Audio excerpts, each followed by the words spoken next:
Hello, everyone. Welcome back. I can get my volume adjusted appropriately. Um, so tonight I wanted to go back and discuss something. I was actually maybe a bit of a story first.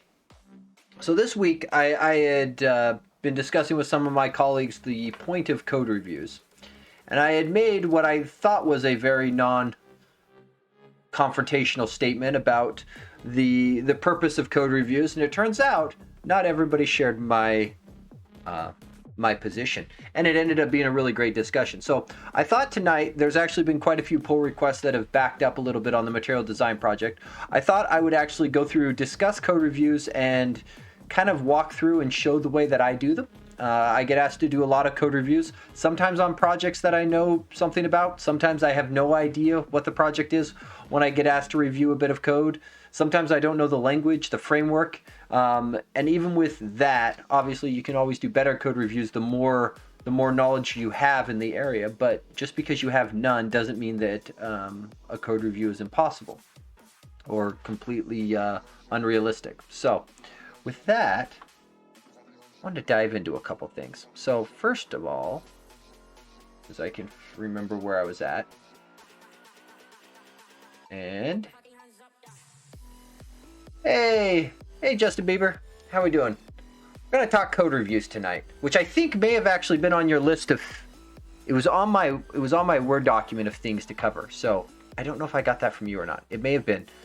But so first of all, there's a blog post I wrote on code reviews. Now, I don't know if it shows it. Where's the date on this thing? Do they not? Oh, they don't show publish dates anymore. That's a little disappointing. My company redid their website recently, and so some of the data, they're still working out some of the styling bits of it. A little disappointed that it doesn't show the publish date on this blog post. So this blog post, I think, was written 8 years ago, 7 years ago, written a while ago.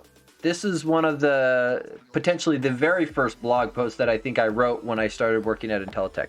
And it was all about code reviews. And I'll just kind of briefly touch on a few things. None of the points in here are technical in nature. Not one, right? Down here, there's kind of some general guidance of things to look for. But very rarely is a code review's point technical. And so the statement that I made to my colleagues this last week that generated a bunch of discussion is I made the apparently audacious statement that the point of code reviews is not to catch bugs, but instead to gain understanding. And apparently not all of my colleagues agreed with me. Sorry, Bruce, I'll call you out. But which is actually good. I prefer when people don't just blindly agree with me and actually challenge and discuss, because then you end up with a really nice discussion.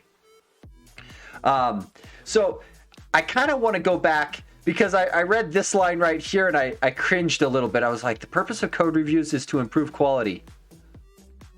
I think my position has changed in the last 7+ years to where it's not necessarily to improve quality, but to gain shared understanding or gain understanding.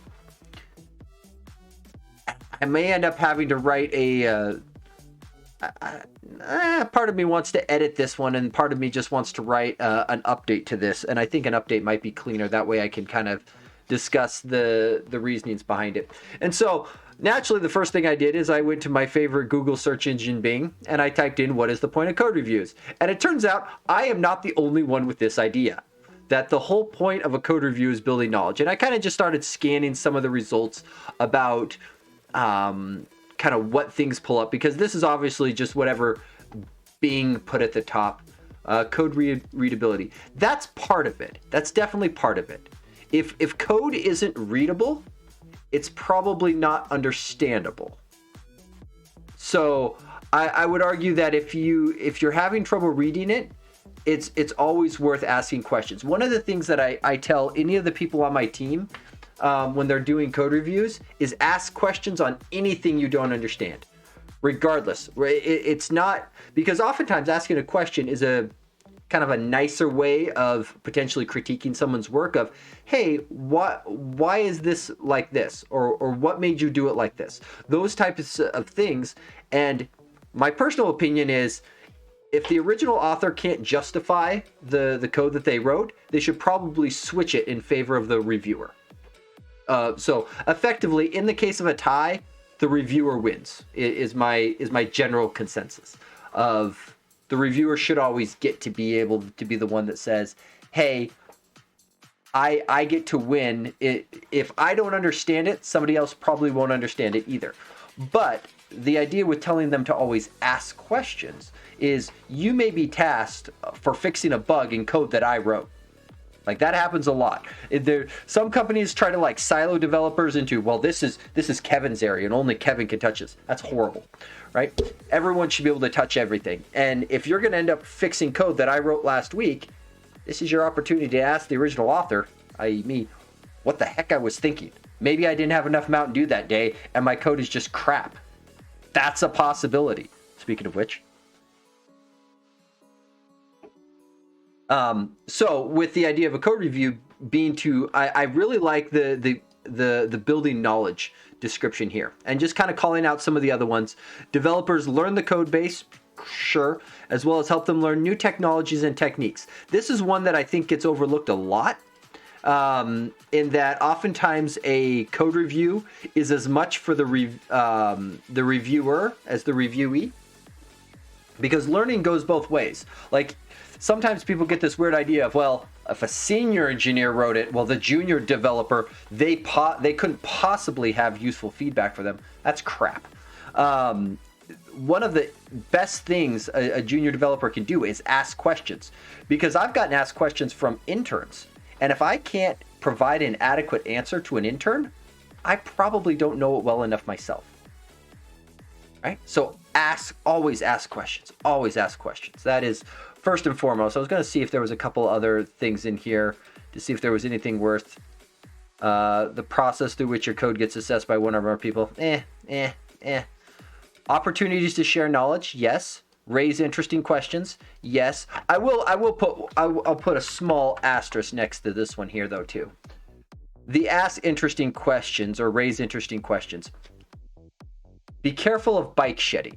So for people who don't know the story, there's the old wives' tale of the idea that there was this project. I think it was for Oracle or one of the big companies. But the design committee spent so much time arguing about the bike shed, of what color it should be, how it should be shaped, that they completely missed the project on this huge like renovation or building that they were doing. So the term bike shedding is often used to refer to people spending a bunch of time discussing details that really don't matter. Right? At the end of the day, the color of the bike shed doesn't matter. It could be blue, it could be pink, it could be fuchsia, not fuchsia. Any color but fuchsia.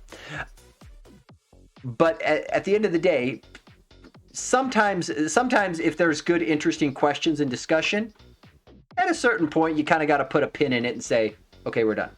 We're moving past this. Is it working, right?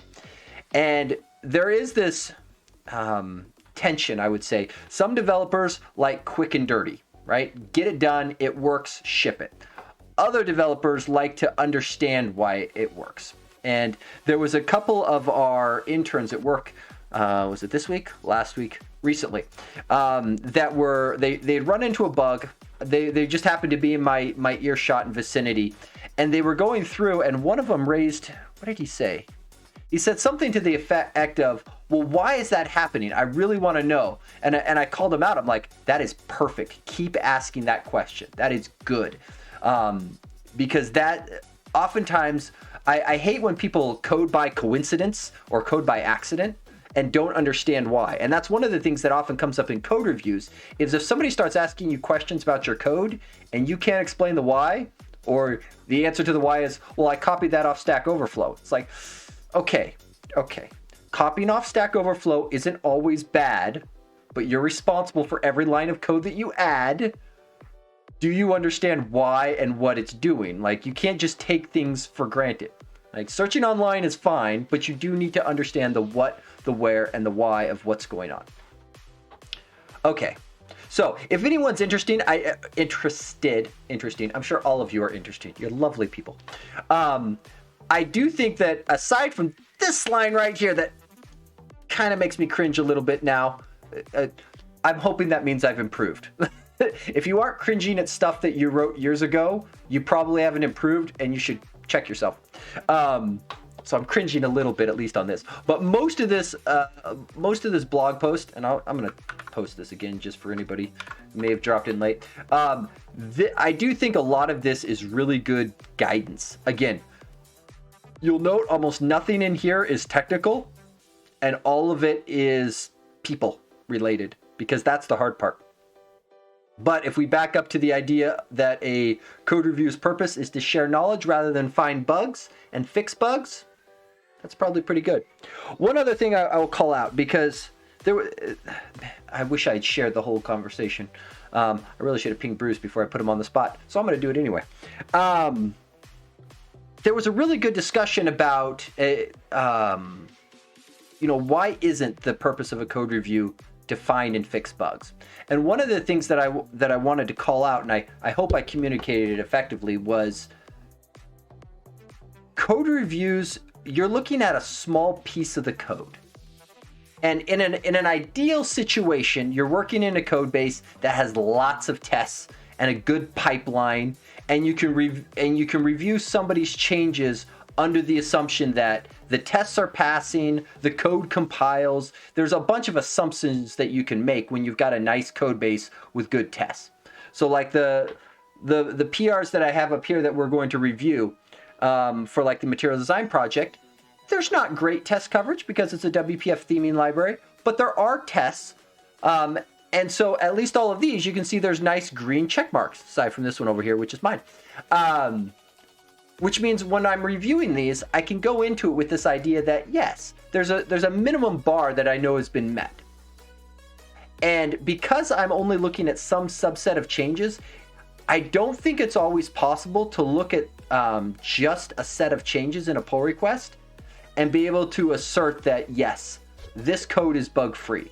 Because unfortunately, you could change one method.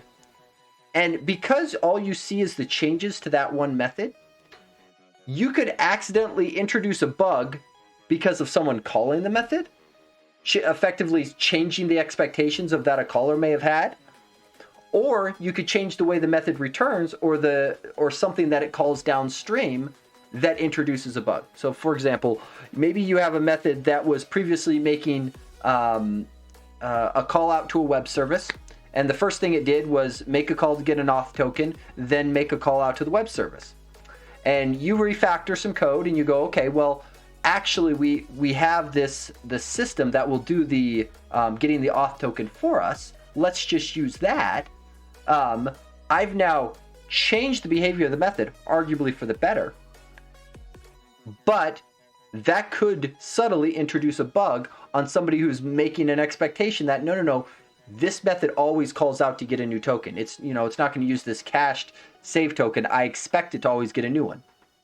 Well, you've introduced a bug, and in the pull request, unless somebody has a lot of knowledge about a code base, which as a code base gets bigger, it gets harder and harder to keep all of that in your head. I do an okay job at memorizing a lot of code that I've written, but I mean, people have watched me on stream several times go, I forget about stuff in the material design library that I wrote.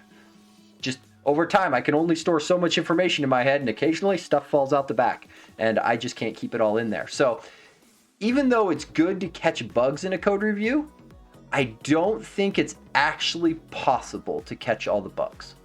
I think making sure that the code has appropriate tests and leveraging the tests to catch the bugs and using the code reviews to make sure that the tests adhere to it is actually a much better approach to limiting or to maintaining a high quality bar in your software. One of my colleagues worded it very eloquently to me. He said that his ideal code review is one where he only looks at the tests. I'll say that again. The ideal code review is one where he only looks at the tests. And obviously that was a little tongue-in-cheek back and forth, but in most cases, if you can just review the tests and verify, yes, these tests are well written, I can understand, like the tests, because we talked about testing last week, 2 weeks ago, some number of weeks ago, where I called out the important parts of a test are making sure that it says what's being tested, the conditions under which it's being tested, and the expected outcome. If I can get all of that from your test, ideally from your test method name, it can't be that bad of a test. So, but if for a code review, if you, oftentimes I don't necessarily always do them linearly. I'll bounce around and look at things in different places. But if there's tests and you read the tests and go, okay, these tests meet my expectations of what the change is supposed to be, right? I'm adding some feature, I'm fixing a bug, I see it, you know, for example, I'm fixing a bug where the software was crashing.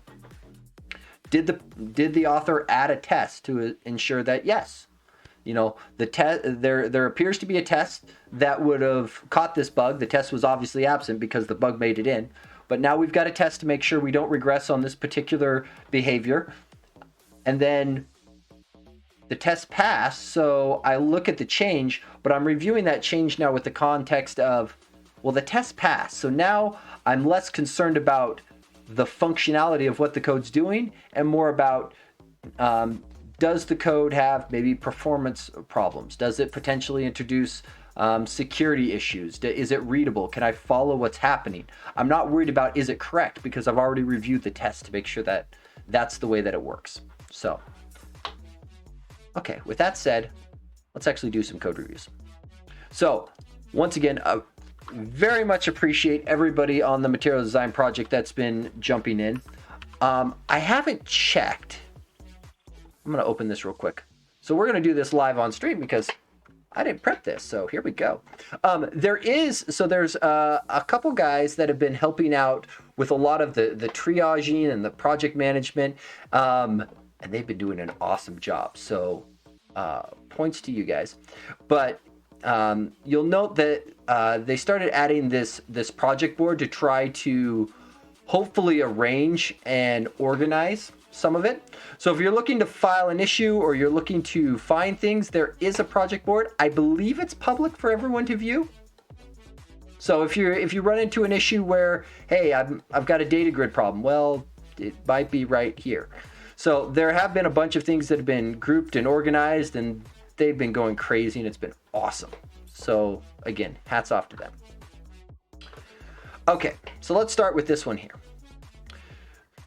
So in this case, this is for the expander control. So basically an expander control in WPF has a header and some content under it. When you click on the header, it expands out the content or collapses it. I think people have probably seen it. Actually, that project board I think has a good example of what an expander would look like. Did it have one of these here? Yeah, so this thing here, if I were to write it in WPF, would be an expander control. There's the header, here's the content, expand, collapse. Great. Okay, so this adds in a can toggle attached property. And I've actually, I reviewed this before and left some comments on it, so we'll take a look at it, because before this expander, it worked by disabling is hit test visible, which is fine, except for in WPF, that is hit test visible disables mouse interaction, which is actually a little bit different than preventing the expander from collapsing, because if you can use your tab key to move keyboard focus into it, you can hit that space bar and then still collapse it. And I was like, if we're going to have a property for disabling collapsing, which I'm fine with, we should probably make it not do that. Okay, so let's take a look here. So it doesn't look like, so this is going to be a quick review. So I know it was put in here. This one hasn't been touched since I reviewed it, so we're going to move on. Okay, so Zalik, he's one of the guys who's been doing triaging. So let's take a look at this one. So refactoring of previous fixes for 2689. So let's see. This one here added a corner radius to the flipper control. Great. And so let's see here. Added attached properties for uniform, corner, radius, and style. Okay, these properties are inherited and can thus be used to manipulate a card location inside of another UI element. I decided to put them in a card assist file to align with the other attached properties in the toolkit. It could be moved to the card type if that is more desirable. That is a good question. We'll take a look. I don't know if that's... I don't know which is better. I'll have to think on that for a moment. Added more unit and UI tests for this as well. Also fixed a bug in the original elevated card style. Okay, so the most important thing I see on this pull request, this line right here. Added more tests. Oh yes. Oh yes. Mwah. Love it when I see people write tests. Love it, love it, love it. So, a couple things I'm going to note right away. So we're just going to collapse some of these things up. So I can see that there are UI tests and regular unit tests. So we're going to probably look at those first. And it looks like I've already reviewed this partially. So I'm going to turn this off. Let's see. I wish we could easily move the expander button back to the left so I can use it with a data grid. Looks like I have to apply a new template. Ooh. Interesting. That is an interesting request. Sorry, so real quick, detour, because I can't resist. Let's see, pull, and then let me look real quick, Nick, because something in the back of my mind is telling me that was, I can't remember whether that was a request I've seen before or whether that was something that got implemented before. It's one of the two. Let's see here. Is this? Oh, that's the demo app one. Let me Okay, so let's see. So we're just going to take a quick look. There's the toggle button itself. I'm looking for vertical, horizontal. There's the expander. And there's the control template, collapse the visual state manager. There's the toggle button.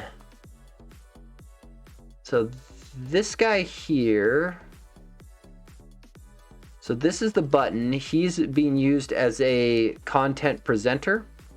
So the entire header is the toggle button. So the actual interesting part when you're talking about the button, I assume that's the chevron. That is likely coming from this header template. I don't see header template being directly assigned, so it must be coming from a layer up.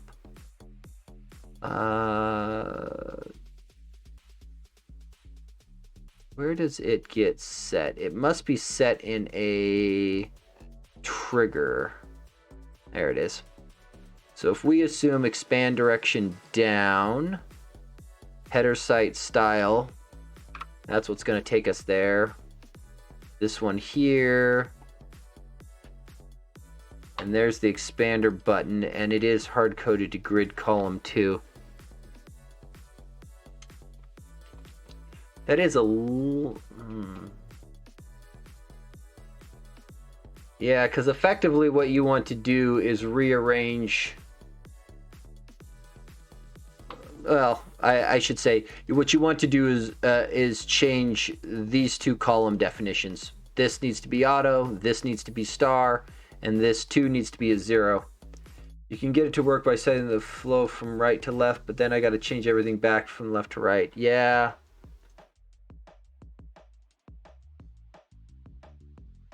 Yeah, that makes some sense. Because the flow direction effectively does that inversion for you, but it can also do funky things for like tabbing. It's probably not bad if you're just doing it at the one level.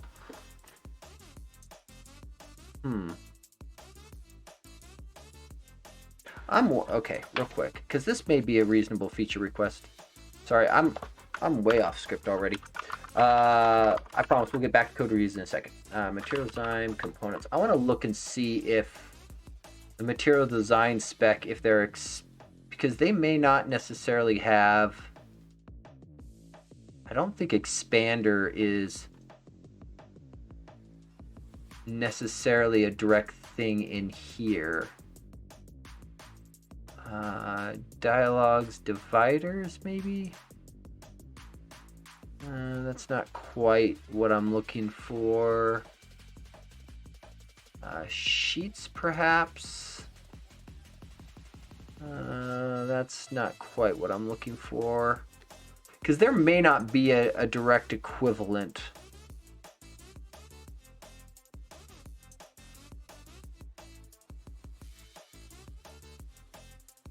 There, let's see, let's look at the data table.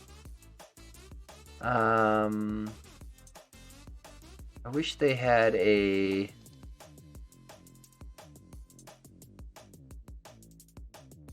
Because they don't, I don't know if there's necessarily a...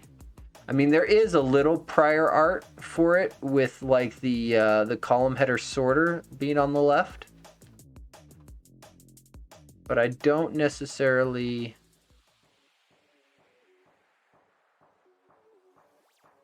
Okay, yeah. I don't necessarily see a clean option for you.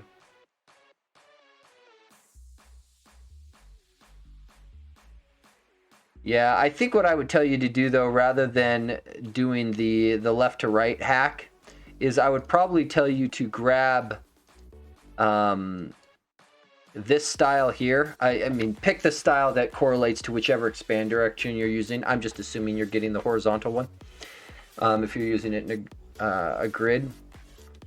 And then copy this whole guy out and just invert these columns and change this guy here down to a 0, this guy to a 2, and I think you're off to the races.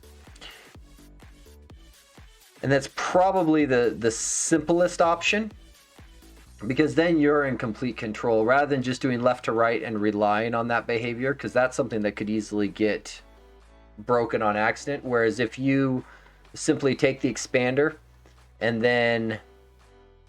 Oh, but this is set via a trigger.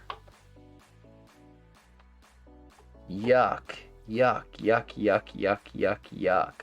I just realized that this is set on an internal element. What is the setting? Header site style.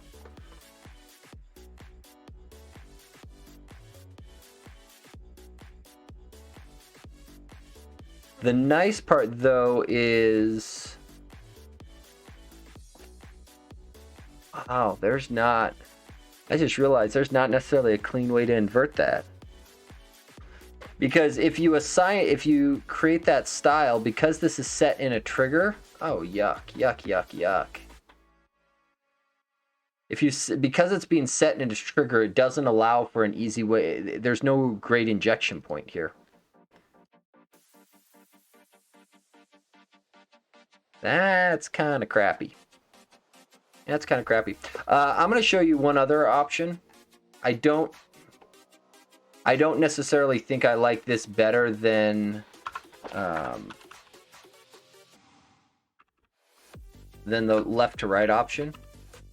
But so I've got there's a link to this repo in the README too. But buried inside of this repository here is this utilities thing. And this guy here, and I'll just link directly down to it too if you want. This guy here allows you to kind of reflection-y edit stuff. You could do this yourself as well. You can look at the code for it. There's not a lot here. It's not that complicated. Effectively, all it does is on load, it just runs through the visual tree, looks for things that match a predefined condition. So if the name matches this, find this property and replace it. That way you can go through and toggle stuff. You could theoretically manipulate it that way. Like on startup, just rip through, find it and edit it in memory. I don't know if I necessarily like that though. Yeah, I usually liken this to XAML type reflection because it's got the same level of brittleness to it. Of if something changes in the template, this thing can just break without an error, and it just doesn't work. Just like somebody renaming a private member, because that's effectively what it's doing. If you want, feel free to log a feature request for that, because that's probably something worthwhile considering, especially since the expander control doesn't allow... I mean, there's a couple ways I could see solving this problem. One would be potentially making it so that you can assign the style to this toggle button. Because this control template trigger is overriding it, it's not giving you a lot of opportunities to assign a style. So one solution could be to lift these triggers out of the control template and into the style itself. That way you would have some control over it. That would be one potential solution. And then you could legitimately derive from the style and do what you wanted to it, which would be one good solution. Another potential solution is some sort of like attached property, because I think we already have an expander assist class. Yeah, we do. Slapping something on here for toggling that orientation back and forth. So that could be another potential option for what it's worth. But like I said, if you want to, feel free to open up a feature request for that, because it is, looking at that template, it is in a situation where it is not trivial to change. And we want the library to be extendable, and especially since the material design spec is a little silent, there's this weird, interesting area where some things the material design spec very clearly outlines, but the number of components here and the number of controls in WPF, there isn't a one-to-one mapping. So sometimes we have to kind of guess. and I won't say that we always guess correctly. Okay, so here we go. Back to code reviews. I'm going to back this up. I hope that's still visible for people. Okay, so a couple things I'm going to call out right away. Yeah, no problem, Nick.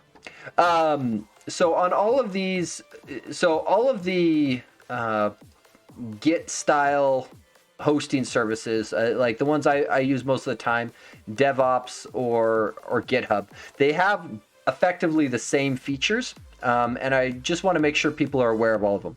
First of all, there are every diff tool worth its salt has an option to do white space diffing or not. So be aware of where the white space diff option is, and be willing to turn it on and off.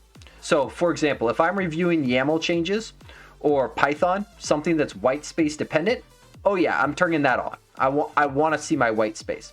If I'm reviewing C# and XAML, where white space is not really interesting, I usually turn it off. Sometimes if it looks like somebody didn't format their document and things are looking wonky and I'm trying to understand where it goes, I may or may not turn it on. Oh, on the note of white space, there is a feature. Is it profile? Hang on. I'm gonna look at this over here real quick before I expose something I shouldn't. There is an option in GitHub that was added recently. Where is it?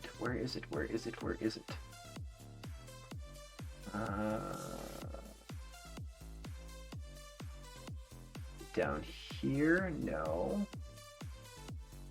Packages, repositories. I wonder if it's under accessibility. No. Appearance. Ah, here it is. Okay. So underneath, so on your GitHub, move my big head out of the way. You click on your picture, you go down to settings. Underneath settings, under appearance, you obviously have your theming stuff and your color themes. This right here, tab size preference. The default is 8. I have no idea why. Like, there's the tab versus spaces debate, and rarely have I ever seen a reason why somebody wants a tab to be 8 spaces. I have no idea why that's the default. It looks weird to me, but you can change it. So be aware. That is an awesome, awesome thing. So under your settings, under appearance, scroll all the way down, find your tab size, and it's wonderful. You even have a monospace font if you want to do that for editing markdown. Okay. But so every diff tool worth its salt has a white space thing. Be willing to turn it on and off and going back and forth. The other thing to be aware of is the difference between a unified and a split diff. So, for example, this guy here, that's not useful. That's all ads. That's probably all ads too. Where's going to be something that's... There we go. Okay, so split diff, unified diff.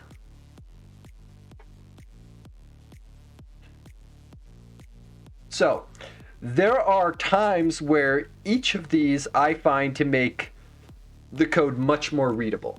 So specifically, if we're talking about file ads, like this one here, having a split diff, I am giving up half of my precious horizontal real estate to review the file. That's kind of annoying. For files where there's a lot of like little inline changes every few lines, the unified diff gives the term rainbow merge is oftentimes how I'll hear people call it. Because you get the red, green all over the place, and it's just a mess, and it's painful to look at, and my brain just cannot comprehend, okay, if I delete that line and I add that line and this, things get all messed up and it's hard to read. So I will often be toggling between these two. I often start with split because for the most part, I find this is my default starting position. But if I find that things are squished and hard to read, I will often switch back to the unified diff. And even things like Get Kraken have a similar thing when you're viewing them. So again, side-by-side diff versus inline. And this is not a great one because it doesn't show. These are all ads. I should have picked on a different commit. There we go. Where you can see the inline ad removes. Get Kraken also has one other one where they call it hunk view, because inside Git, your changes are grouped into hunks. And so if you don't care about all of the context around it and you're just interested in the one individual change, this is probably the one I use the least, but there are a handful of times where I found that it's really, really handy. And then when in doubt, it can always just show you the state of the file. Because sometimes, darn it, you just want to know, what does this file look like? I don't want to open up everything. Okay. So in this case, let's start with one other thing I want to call out. Like, people saw me collapse all these expanders. The other thing that is worth noting, there are these little view checkboxes over here on the right. These are gold, especially. So I love code reviews. I love doing them. And there is oftentimes a back and forth. I have found in my experience, some people don't like the back and forth. Some people just want to write their code, throw it over the wall. They want a code review, but maybe make some feedback changes, and then they just expect it to be done at that point. It's like a one and done, and that's it. I do not subscribe to that, especially if we go back to my original premise that the point of a code review is that building and gaining that shared understanding. That often requires a bit of a dialogue, right? And sometimes it's best to get off the diff tool and go just talk to the author. But if that's the goal, you can't have that one and done mindset. These view checkboxes, what these do is they will, they're basically just little markers of, yeah, I reviewed the changes in this file. I don't need to look at them again. And anytime someone pushes to this branch, if one of these files that I checked the box on is changed, it will automatically uncheck the box. So then, rather than, because I could go commit by commit, but maybe the person spends and does each comment, does that in a separate commit. Then there's like half a dozen commits. I don't want to go commit, commit, commit. I just want to look at the sum total of the changes, but I only want to look at the files that I haven't viewed yet, or the files that have changed. So this checkbox, especially when doing code reviews, if there is going to be any back and forth, or heaven forbid, it's a big PR with lots of changes, which are generally a bad idea, these boxes are gold. So there's a lot of research that's been done, and most people come up with a number somewhere in the realm of like 45 minutes to an hour that your brain turns to mush, and your code review skill just plummets. And I've noticed that even in my stuff, is that if you're code reviewing for more than maybe 20-30 minutes, the amount of, like, things start to blur together. Like, sometimes you get into the zone and it's okay, but most of the time things blur together and your skill starts to plummet off pretty quick. And in my opinion, it's very okay to pause a code review halfway through and come back to it later. Get up, take a break, get a Mountain Dew, come back and finish it. Okay, so let's take a look. So I was going to start with the tests because that's kind of where, whoa, that's a little trippy. GitHub lost its mind. I'm like right at that. I've got it right at the, clearly at a toggle point that it doesn't know what to do with. Okay, so let's check the elevated card test. Okay, so what is going on here? And I'm going to switch this guy. Since we're going to be doing the test, let's go back to unified diff. And a collapse you. So elevated card test. So this is using the XAML test library, which I may end up doing some work on here in a bit. I'm trying to get it updated to support WinUI 3. I've got this grand dream of getting XAML test updated to WinUI 3 and then starting more material design in XAML WinUI stuff. Not committing. It's a grand dream. I'm considering. Okay. So loads up a card, creates a card. So let's see, elevated card, uniform corner radius applied, applies corner radius on border. Okay. So he should be setting the uniform corner radius. Done.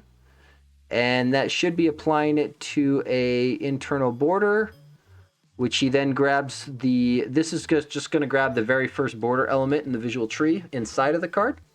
So inside of the template, I expect a border, grabs the corner radius, pulls it out, confirms that this 5 here shows up on all of these. Great. Looks good to me. Flipper test. Flipper, uniform corner radius and outline card style, attached properties applied, applies corner radius on border. Okay, so this is doing card assist, card style. Oh, interesting. I didn't understand what this was before. Okay, so on the attached property, he's allowing an assignment to the card, which is then going to allow assigning. So the flipper itself is the control that just does the flip and is somewhat problematic, but there's multiple flipper styles, one of which is the card one. This is interesting to me because I almost wonder, we'll look at the applications of it, but if this is one of the only places it gets used, I'm wondering if this should actually be on flipper assist rather than, we'll see where the attached property gets used, because that's usually what dictates where it goes, is based upon consumer usage. So if the only place watching for this is on that one, but it does have card assist uniform corner radius, pulls out the card, from the card pulls out the border, validates that that is appropriately applied. Okay, looks good to me. Uniform corner radius and elevated card style, attached properties applied, applies corner radius on border. Okay, so pretty much the same thing. So what's the difference between these two? So that's, because it's elevated is the difference. Yeah, so this is outlined and elevated. So it must be, okay, so outline card, elevated card. Okay. That's the subtle difference, is both of the card styles work. Okay. Card assist tests. Let's see, card style. Card style not set. Attached property not set. Asserts that the default is null. Okay. These are interesting.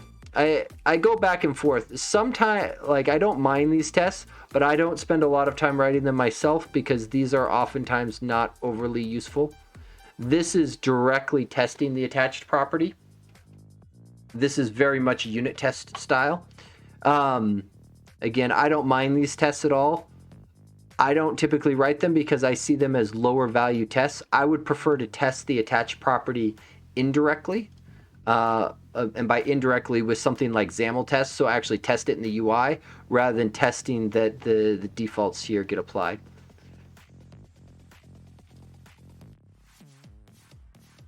So card assist, set card style. Yeah, because this is effectively validating that the attached property was set up appropriately.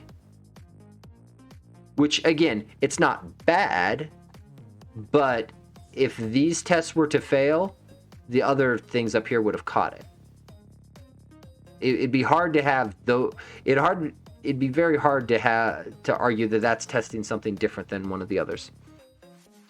Though the other ones don't test the null case, but I would assume that we have other flipper and card tests. Okay, so here we have the card assist. So there's the uniform corner radius. Okay.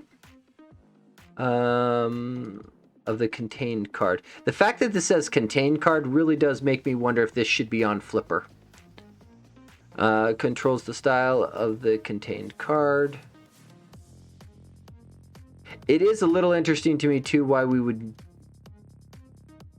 argue. I'll be curious to see implementation, but this feels to me like a convenience method over this. Let's see. Coerce style callback.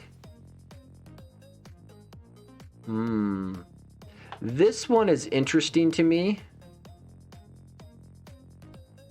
Specifically this type check, because this one would fail if somebody had a derived type of card and then set a style targeting that derived type, which should be fine. Is it likely? Probably not.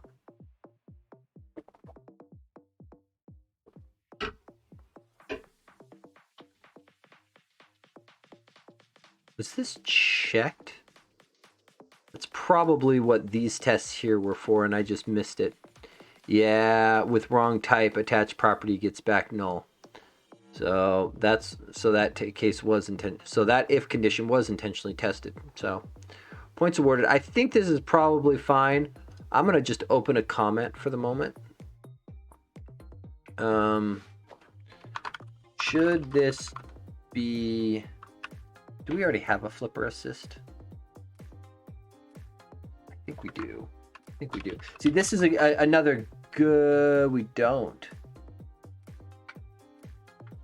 Which now makes me wonder. So even though flippers are our control, one of the reasons why we don't put a property on the control is if it only applies to some styles of it, which is one reason why we might move it to an attached property. Should this be flipper assist instead, since the consumption is designed for flippers, not cards? So, and then we're going to hit start review. So another thing to call out, when you start a review, you'll note that the comment shows as pending. I will oftentimes do this as I'm going, just to leave comments here before I actually submit, because this gives me a chance to go back and say, well, I now get, like, because I've only looked at half the code, the changes so far. I might come back later and decide, yeah, that comment's wrong, but it gives me a thing to look at. So this deletes it off of flipper.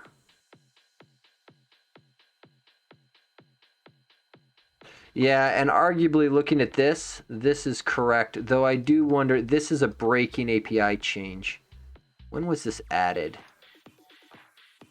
because this is deleting it. So I kind of get the, let's see, get blame. Or why am I doing this in here? Get cracking, come back here. Let's see. Blame, and I want to look at the flipper. Yeah, so this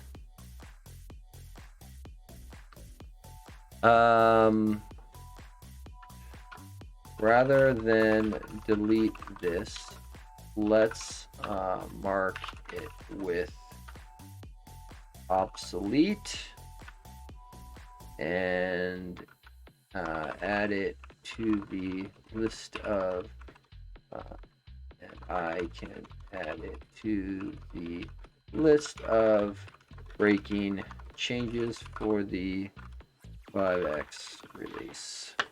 And we'll go and grab this because deleting that will definitely be a breaking change. Let's see. We'll just link to that. Because there is a set of changes that will come in that release. I usually just queue them up.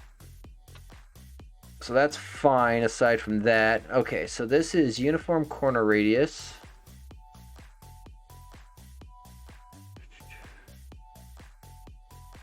Oh, that's interesting. That was a double. Oh, interesting. Okay, so this is using the converter. Sure, it's fine. Let's see. So the only change here, there isn't much of one. I think that was the bug that got called out here.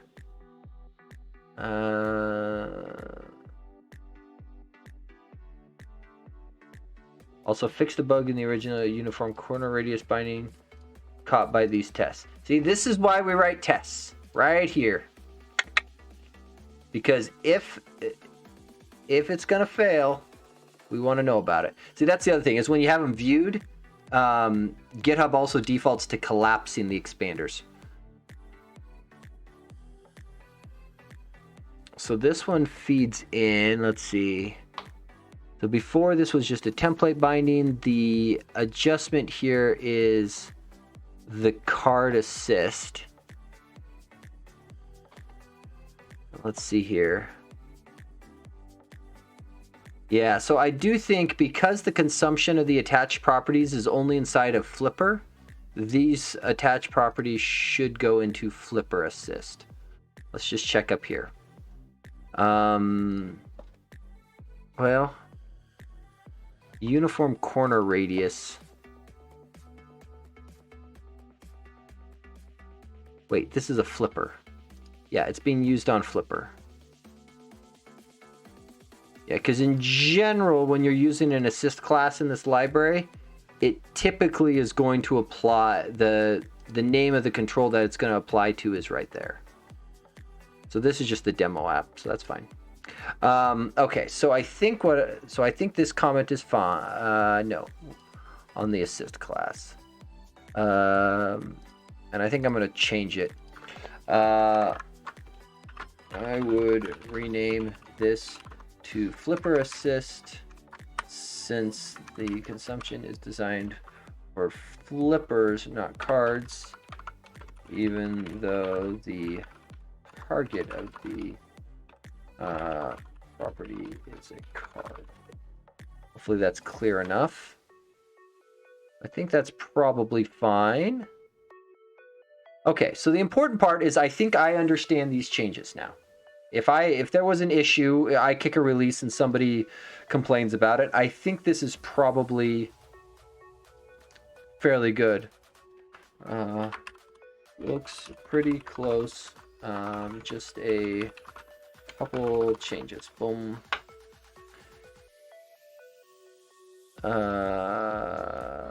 So I'm gonna request changes. So we're gonna kick that back because I don't want to flag this as a breaking change, but I will put this as an enhancement, and this is a release notes level thing. And I'm going to tentatively throw it in the milestone. We'll move on to the next one. Okay. Let's see. So this is partial fix for... Oh, this is the same author. Cool. Author of 5 Wild Boys and Coding Enthusiast. Okay, so partial fix for... so this is a desire to be able to store for partial... Wow. Okay. Be curious to look at this one. Correct theming colors need to be applied in material design.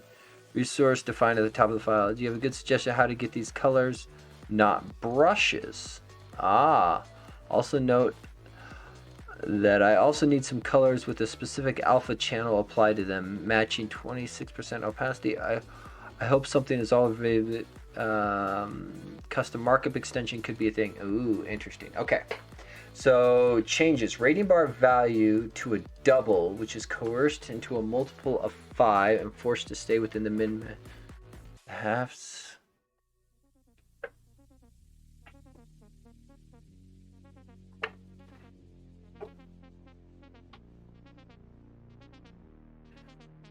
Actually, I'm realizing something. Not that one. The previous PR. My comment about marking the property as obsolete. Why doesn't it show the labels? There we are. This is technically going to be a visual breaking change because anybody using that prior property, even though it's there, it's not going to work. I'm okay with that. I'm okay with that. It's a small deal, but something. There is an idea that I've been tossing around with another friend about building a tool that can do automatic NuGet updates. Because changes like that last one, me as the library author, I know the changes that you need to apply to your code. I could rip through your code base with some tool, and given knowing the starting and ending version, I know the deltas for a lot of the changes that need to be applied. And so we've been looking at ways of building tools or building a tool that NuGet authors could use, such that there'd have to be an explicit command that you run, but that people could run it. And if the library author had included migrations, it could migrate your code from version A to version B. Specifically because even though the changes may be minor in some cases, some people have big code bases. And even though the change may be minor, if I have to do 50 of them, that's no longer a minor change. That's a big change. So things like that where it could be automated and done in a slightly cleaner fashion seems like a good idea. We've been toying around with it. There's a lot of gotchas with it though. There's a lot of them. The more I dig into it, the more I go, man, this is going to be like a good 80% solution. I don't like, even in cases where I absolutely know the change that needs to be made, it is not easy to apply that change correctly.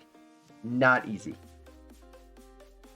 Because you can imagine, so one example, imagine you have a class library and a WPF app that references the class library. Your NuGet reference lives on the class library. That means there's a transitive dependent or reference from your WPF library to classes in that NuGet package, which means the tool has to not only look at the project with the NuGet package reference, it needs to look at other projects that reference that project and potentially update their code as well. So the problem space goes like that, which is fun. So that's one of the simpler cases. Okay, so we have to look at something about the explicit colors and figuring out how to build these. Changes the rating bar value to a double, which is coerced into a multiple of half and forced to stay within the min-max bounds of the rating bar. The half selected visual appearance is accomplished by using a gradient brush on text block's foreground, which is either fully opaque, selected, shown here. That's kind of interesting.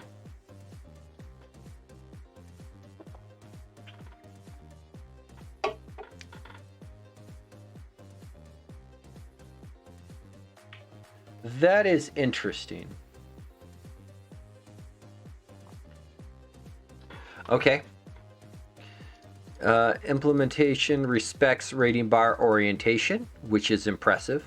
However, I'm not entirely sure. I haven't tested whether this works in right to left layout. Fair. Fair, fair, fair. Okay, so let's see here. So this thing defaulted from 3 to 2, 3 to 0, don't care. Let's take a look here. Are there tests? There are some rating bar tests, so let's take a look at these. Value to set, expected value. So this is just validating that the, what I assume is the coercion callback on the property works. Because I can see that the passed in data of 0.2 gets coerced to 0. 0.3 though gets coerced to 0.5, so it's rounding to the nearest half. Just looking through all of these. This one's interesting.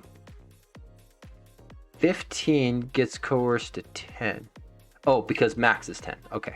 It's like, that's not right. And then -5 gets coerced up. Interesting that -5 would get coerced up to 0 when the minimum's 1.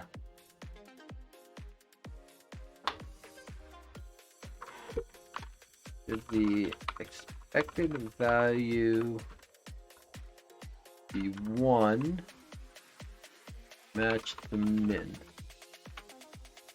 So we're just going to put that in. Again, this is why we review the test first.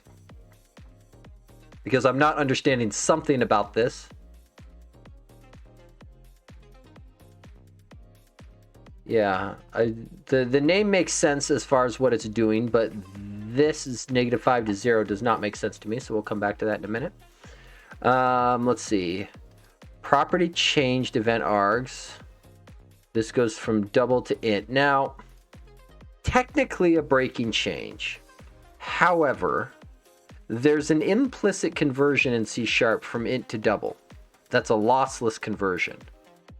So it's kind of a breaking change and kind of not a breaking change. Let's put it this way. It's likely source level backwards compatible, even though it's not binary backwards compatible. This is one of those areas where semantic versioning gets a little hard. Because if you are really strict on your definition of backwards compatibility, there is very little changes you can make that don't rev your main version. I tend to take a slightly looser approach, which some people don't like, that says source level backwards compatibility I'm kind of okay with not revving my major version for. That is definitely a Kevin opinion and not a well accepted one. Okay, so selected item handler. Get mouse. Okay, so what's going on here?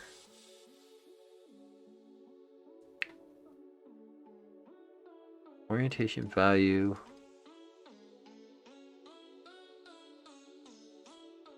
Oh, interesting.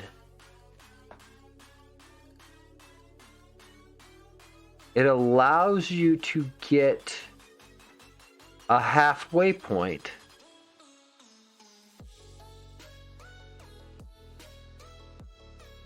So based on the orientation, if the value...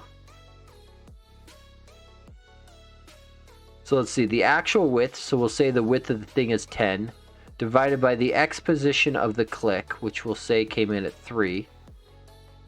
So 10 over 3. So figuring out, are we on the upper or lower half? Interesting, interesting, interesting.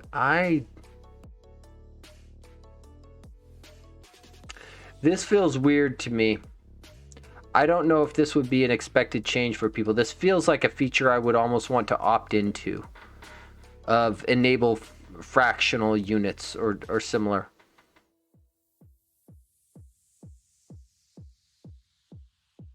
It feels like I want rating bar to have the same thing that slider does.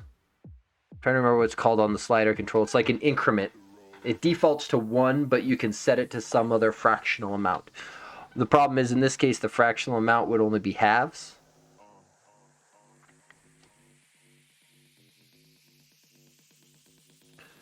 Okay. Okay, so hang on one second. This thing is looking like I need to do.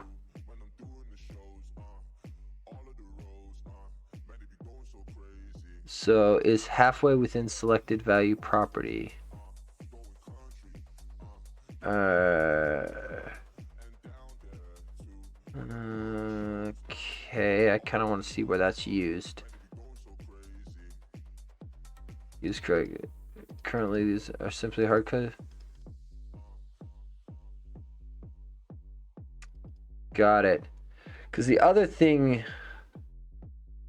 So I get what's happening here.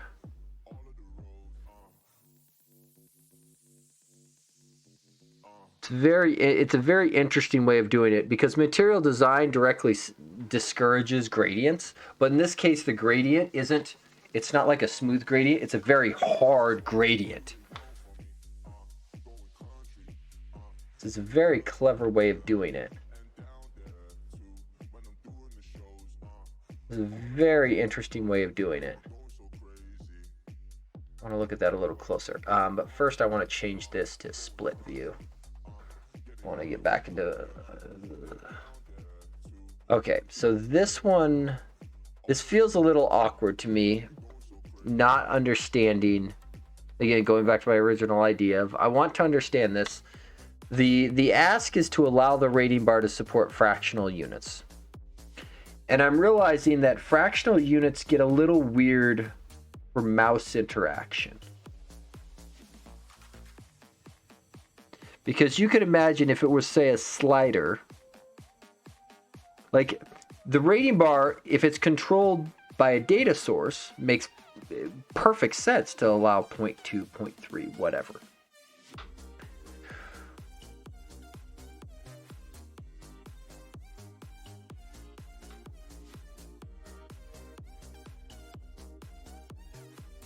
Rating bar, vertical foreground. So the change here is the endpoint, it looks like,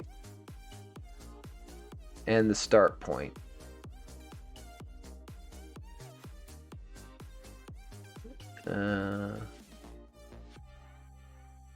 Semi-transparent of it to represent halfway through the selection.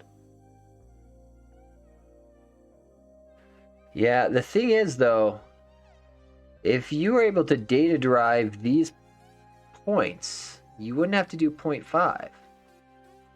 Because really all this gradient is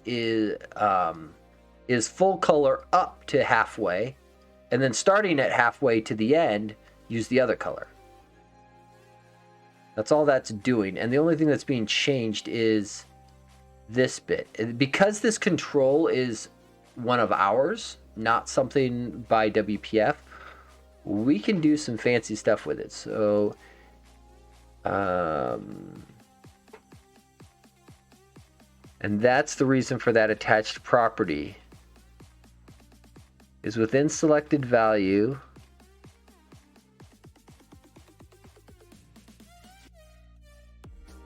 Hang on.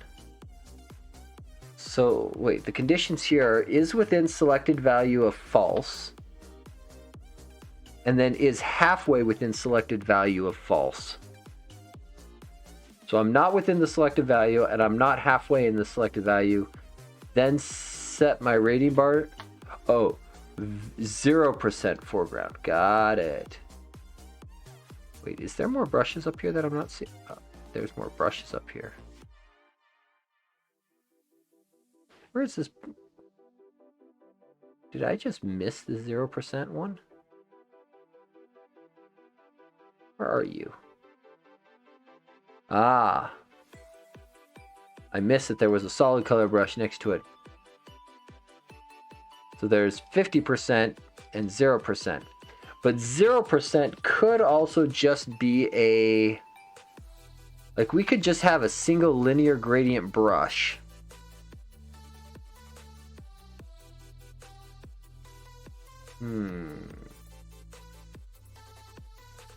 because the colors do exist.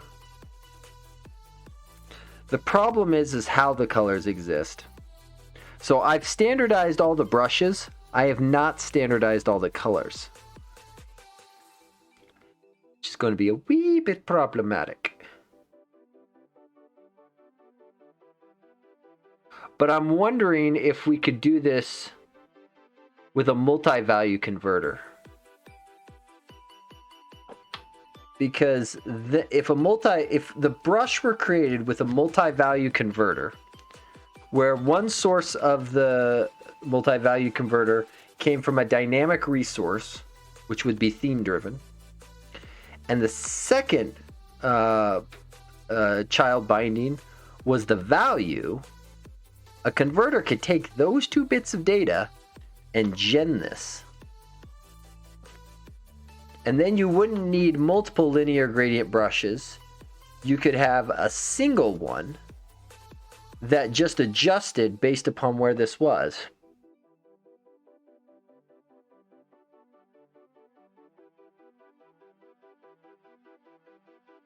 Yeah. Okay. And that explains the purposes of this.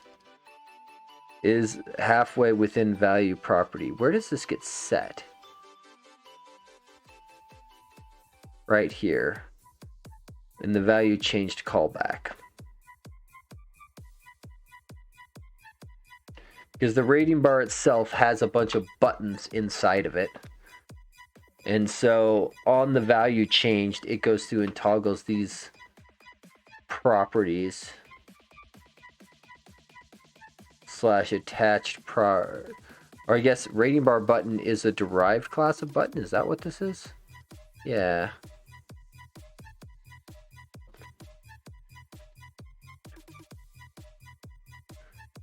If we were gonna keep this, I think I would also want to make it internal. So there's two thoughts. Leaving something public can be really nice, but it also means it's something that you have to support. So if I'm not 100% the API, if I'm not 100%, if I'm not very confident that the API is correct or close to correct, I usually favor not making it public. Because then if I want to change it later, and there's been a number of times this has happened where I've gone, oh yeah, that's not going to work quite the way I wanted it to. Let's scrap it. If it's public, I now have a breaking change. If it's internal, change whatever you need to.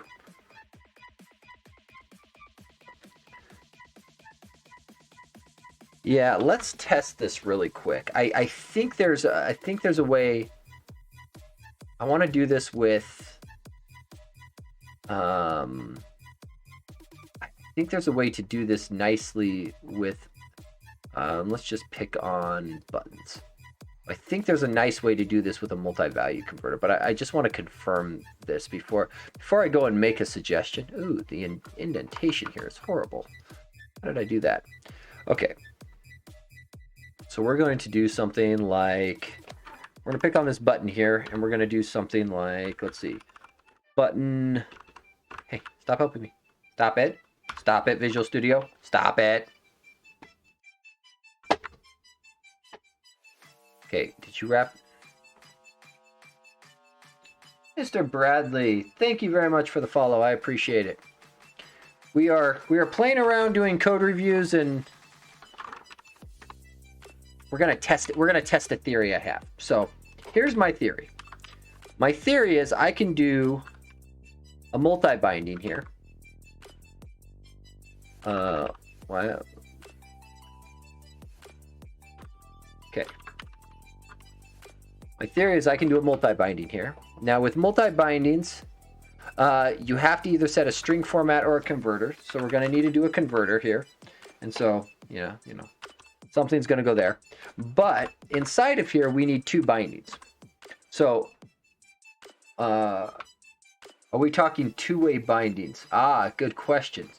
So this one is going to be a one-way binding only due to the sources. But happy to talk two-way bindings if you've got questions. People who are familiar with my streams know that I will rabbit trail off if people have questions. So feel free to fire away. Sandhaya, how's it going? Welcome to the stream. Okay, so we need 2 bindings, and I think what I can do, I think I can get away with this. I think I can go dynamic resource and do something. What are you creating? So right now, doing code, and I suppose I should probably share the repo. So I'm a maintainer for the material design and XAML project. It lets you use Google's material design stuff in WPF apps. Reviewing pull requests, talking code reviews, and testing a theory I have on how to make a pull request potentially better.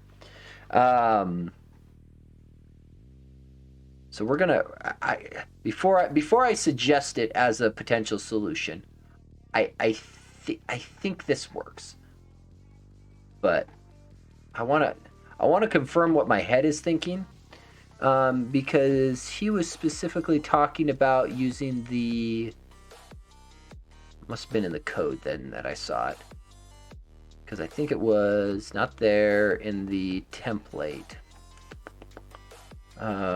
Primary hue mid brush.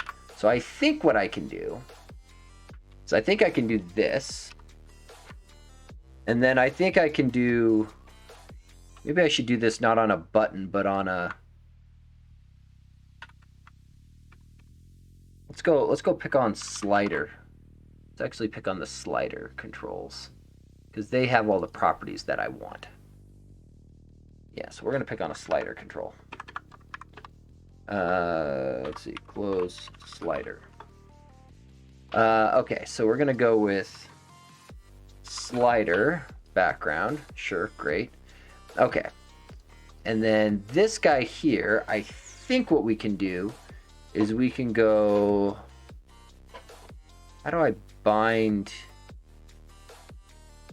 I think we can do relative source self with a path of value. I think that works.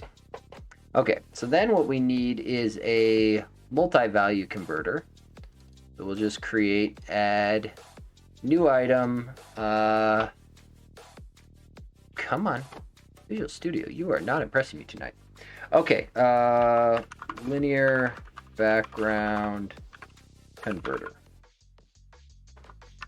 Linear.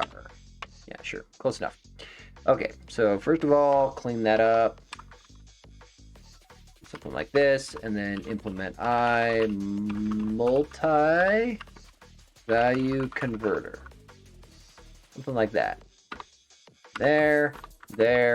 Okay, and so for now, we're going to ignore the... Oh, I don't have Karnak on. Oh, on. We're going to ignore the convert back, because we're going to go one way. Okay, so we're going to start with if values dot length is 2. I'm sorry, Copilot, what the heck were you suggesting on that?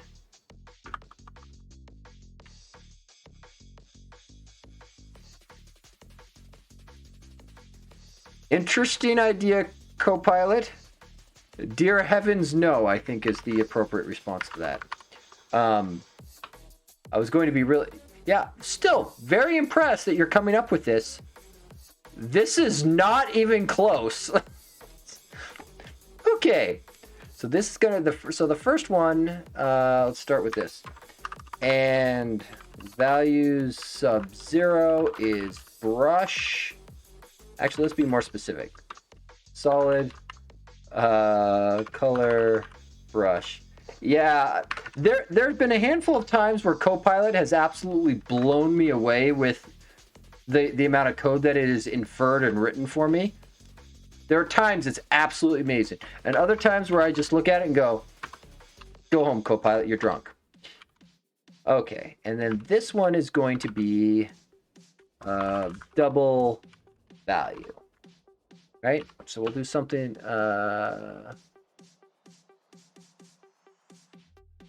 wow.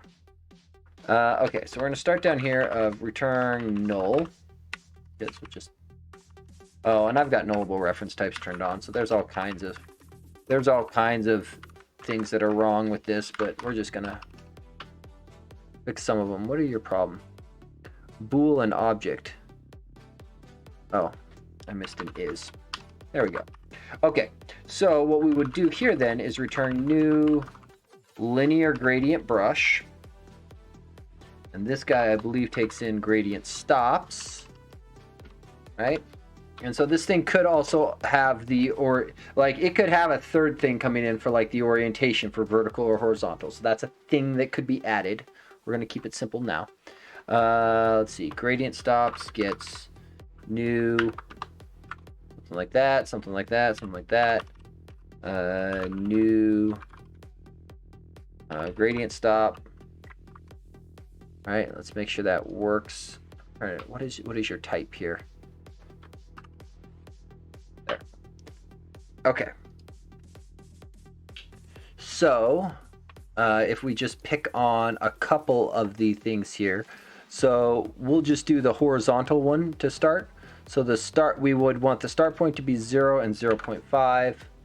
So I'm gonna I think because we'll end up sharing this code in the PR. To do add orientation as another parameter. Okay. So we will also do start point gets new point, be like that. End point gets new point. Stop helping me. There you go. Good. Good, Visual Studio. You're being very helpful. So 1 and 0.5. Boom. Something like that. Okay. And then this guy here, we're going to take in, so we're going to have the first gradient stop go from 0. So the gradient stops that were being done here had an offset equal to the value. So we're going to go offset equals value,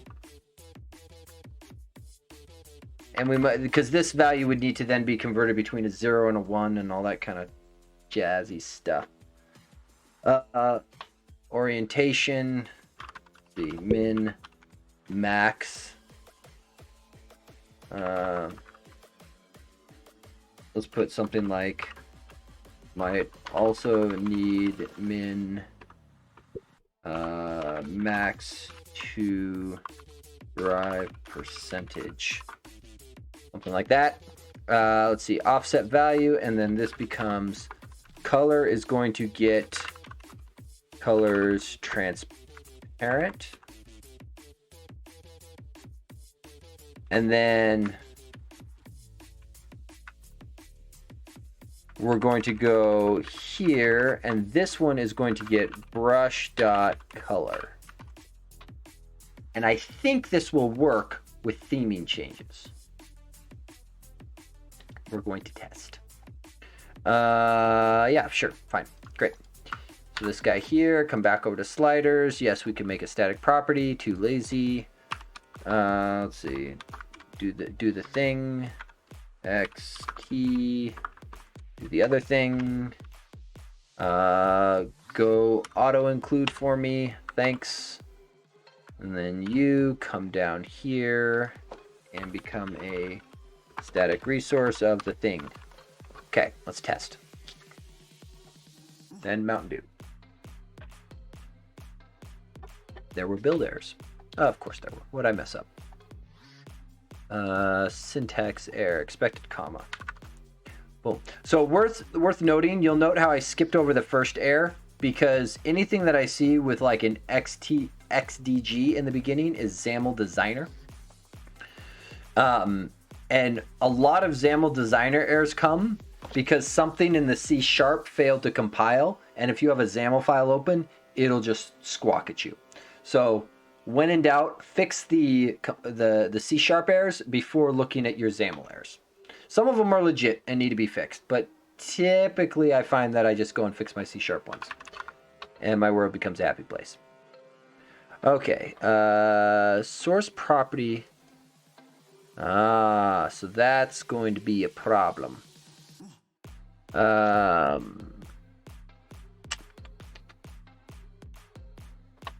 here's what we're gonna do here, because that's not gonna play nice. tag. So we're gonna cheat. We're gonna cheat here, because I think you can still get away with this. And we might be able to leverage like a foreground or similar property. For now, we're just going to use tag because it'll work. Really, Visual Studio? Really? What are you doing? Please stop thinking for me. Just stop it. I'm about to go turn you off, designer. Don't make me turn you off again. I was very happy leaving you on. You'll note I don't put a lot of stock in the designer. Microsoft's been doing a lot of work to try to make it better. It just still irks my chain at times. And makes me less than happy. And so I turn it off. Okay, so this one's going to be bound to the tag. What preview version are you at? That is a great question. About Visual Studio. Probably latest. So 17.3 preview 2. Oh, okay. One other thing I will show, because headphones, audio cord. What is not obvious is I've got a little audio board that has multiple inputs to it, that have volume dials on each of the inputs that feed into a single output. I know that sounds crazy, but it means that, like, if I'm on a call, I can have my music playing on another machine and route those into my headphones, and I can adjust my music just so I can still hear it in the background while keeping everybody else visible. Like, it's great. My colleagues think I'm crazy. I probably am. It also means I can have, like, one call going on computer A, another call going on computer B, and toggle the volumes and go back and forth. It's wonderful. Love it. However, I've been fighting paranoia the last week because there was this noise that I kept hearing, and I couldn't figure out what it was coming from. I usually have 50 billion browser tabs open. For a while, I just assumed it was one of the sites that I normally have. I'm like, somebody must be sending me like notification sounds, because it would happen when I wasn't touching the computer, and I couldn't figure out where it was coming from. And so I finally, by playing with the volumes, I figured out which machine it was coming from, and then I figured out which app it was coming from by just slowly shutting stuff down until I found it. Inside of the preview features, there's a lovely little feature in here called Enable Audio Cues. And I had apparently checked the box. If you've got weird noises coming from your machine and you have Visual Studio open, you might go check this one. I don't know if this preview feature is in the non-preview Visual Studio, but mine was, and it was on, and it was annoying me, and I spent probably a good week trying to figure out where the heck the noise was coming from. Because it would happen when I wasn't touching Visual Studio, which I assume must have been the background design time builds, like if files were changing or something. Because there were times I would be like inside of Git Kraken, and so I'm wondering if, like, toggling a branch, it would see the files change, do the design time build, cause errors or whatnot, and then trigger the noise. Was annoying because I'm sitting there going, I changed branches and Git Kraken. Like, what the heck? Yeah, so if you've got weird noises, preview features, enable audio cues. I'm sure this is useful for somebody. It was incredibly annoying to me. Okay. Yeah. One of my colleagues I was on a call for several hours with the other day, and he got greeted with me every time it went off. I'd be doing the maneuver of, it's coming from one of these screens. Where is it? Yeah. Total panic mode. It's great. Absolutely great. Okay, so I think we're picking on this one. Is this the one that we did it to? Yep. So let's just validate that we are coming inside of here, because that didn't appear to do anything. Okay, so it is coming into here. That's great. I have a sinking suspicion that the background property on the slider isn't the right property to be setting, so let's just quickly double check that. Actually, let's just check it with Snoop. Snoop, come here, please. I need you. You're a wonderful tool. Come be happy. Okay. And where is the purple color coming from? Which property is it? One of you will be purple. One of you will be purple, and I will find you. Huh? Okay, dial in tighter. Let's see, ellipse. Where did you come from? Primary hue, mid-brush, fill. Parent template. So we bounce up to the slider. Thought you were on here somewhere. Foreground is what I want to set, not background. It's nice that background is being applied, but if the property isn't being modified, foreground doesn't matter. We might just preemptively hardcode this to be 0 to 50. So we're just gonna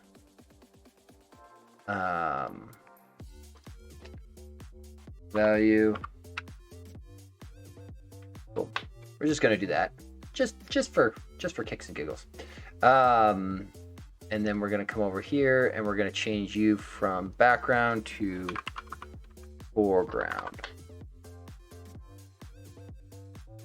So I'm hoping what we get is a nice gradient appearance going across that slowly fills it up as the bar goes back and forth. I think that's how it works. This is what I.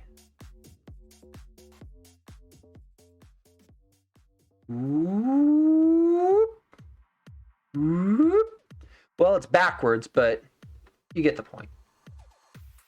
Here, full gradient. We should really have the other color be not transparent, because that's really hard to see. Here, ugliest color I can think of, fuchsia. Let's try it one more time. So now we should see it. The backgrounds change from more fuchsia to less fuchsia, depending on how far across it goes. So, so no fuchsia, lot of fuchsia. So you can see how this thing here is also using that same color. And then I think if we go and change the theme, let's see, color tool. So rather than purple, if we do like say blue as the primary color and then go back to our sliders.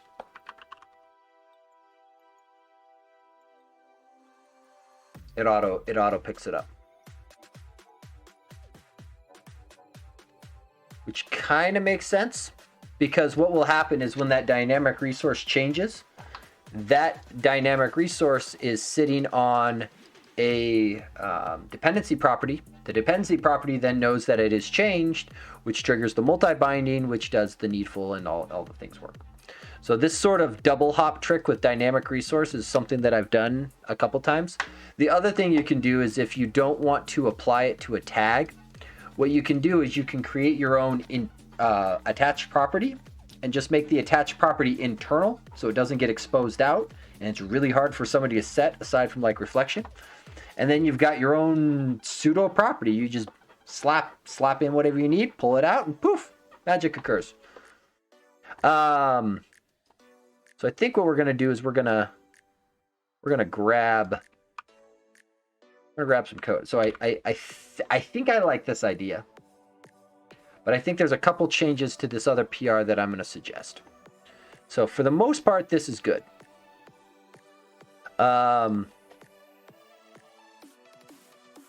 Let's see. Thank you for taking it on. A couple of suggestions. First, I think we should make it an opt-in option for users clicking on the rating bar and getting fractional values. Let me look, because I think the slider had, this doesn't have the Yeah, because there is a min max value tick frequency. I think that's what I want. I thought it was called something else.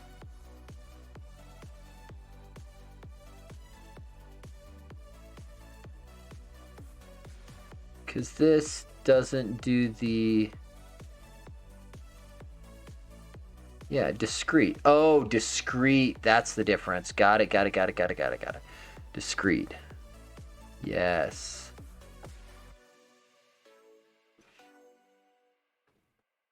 Let's see. Minimum, maximum tick frequency. What?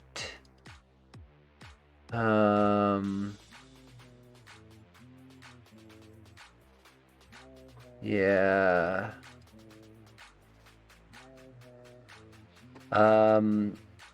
Let's see. I think one way to accomplish this would be a property similar to the let's see, tick frequency of the slider, where the developer can indicate the level of precision is desired. Let's see, open suggestion, precision, something like that. Okay.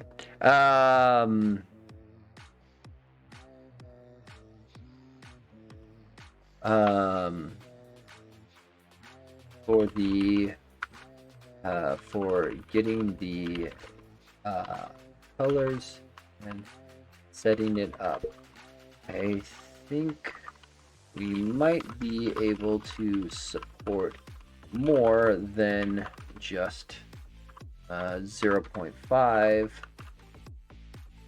leveraging some attached properties and a custom multi-value. Let's do multi-value converter. Boom. A small sample I put together using a slider. So let's see. We'll do something like this.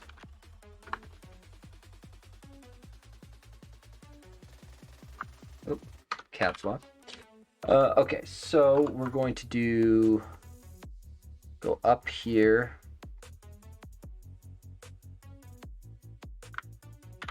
Let's see, and we're gonna paste this in. 3, 4.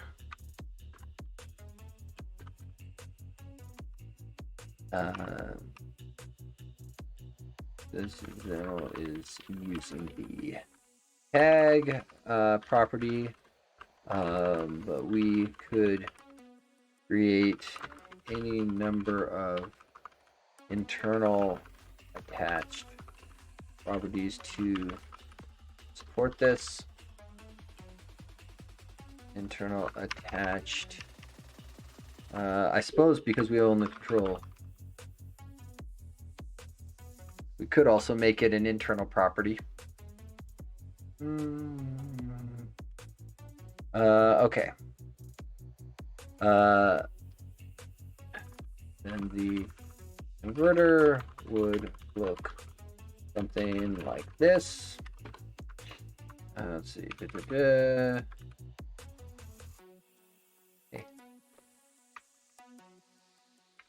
Sharp, and then we go and grab our converter code.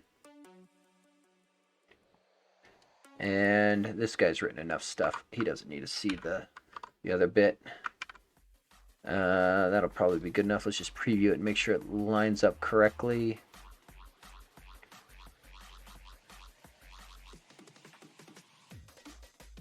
Yeah, that looks good. think if we do something like this, it could also support more than just half values. Thoughts? So we'll leave feedback on here. I'm not opposed to just implementing it at 0.5 for now, but because I don't know the use case. This could be being done for a particular app. We'll take a look. We'll see. I think this is pretty good. Okay, various changes for cards and shadows. So this is coming from Zalik, one of the triage helpers on the library. Change the default of the card to 4. So this is going to be interesting considering the other PR. We've now got 2 PRs going into the same stuff. So once again, though, I can see immediately from looking at the checks down here, show all checks, the PR's passed. Not 100% sure about the depth 1 shadow. Tell me what you think. So on the demo app, for people who are interested, first of all, if you want to see shadows, the light theme is easier to look at.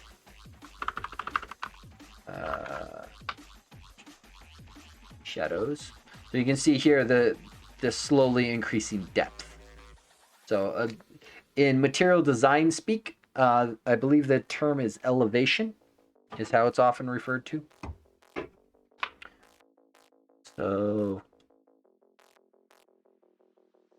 So specs. Shadow helps indicate the card.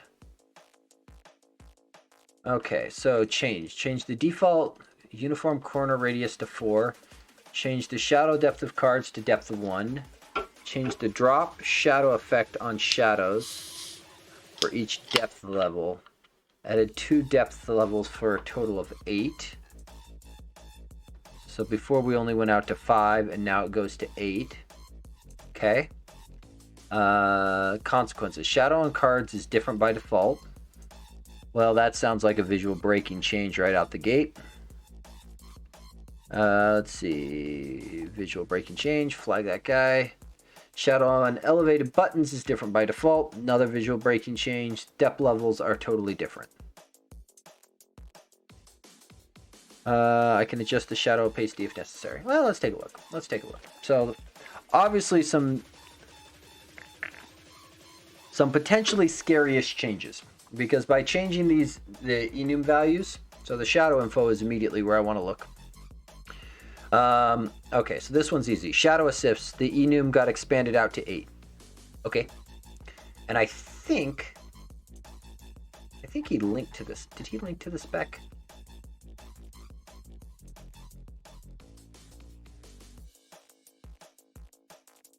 Doesn't show. So let's look. Material, design, components. As you can tell, I go to this site a lot. Bring you over here. Let's see. I think, was there something already in here about shadows? It may not be under components. It may be in the design section. Layout, pixel density, environment, elevation. I think this is what it is. Okay, elevation, measuring elevation. ATP elevation is viewed from the front. A and B elevation system.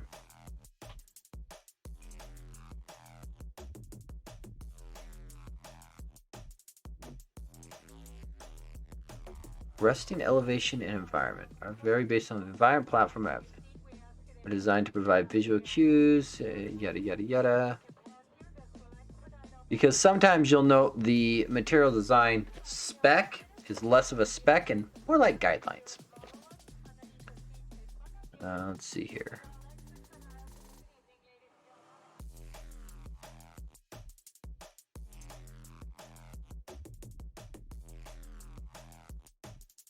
Interesting. Elevation.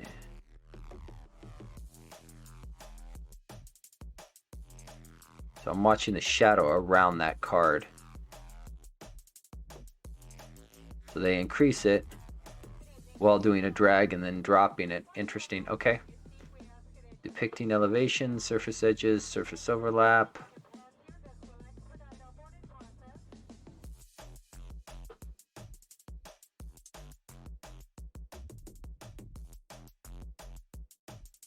Don't use shadows for style only. Motion and elevation.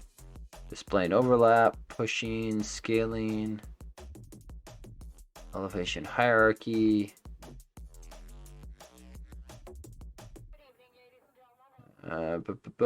Default elevations. Oy vey. Okay, so 0 doesn't count. So how many are there? 1, 2, 3, 4, 5, 6, 7, 8, 9. Interesting. There's actually 9 because 0 doesn't count. I did count that right. 1, 2, 3, 4, 5, 6, 7, 8, 9. Though dialogue isn't really one that matters to our purposes because our dialogues... Yeah, our dialogues change.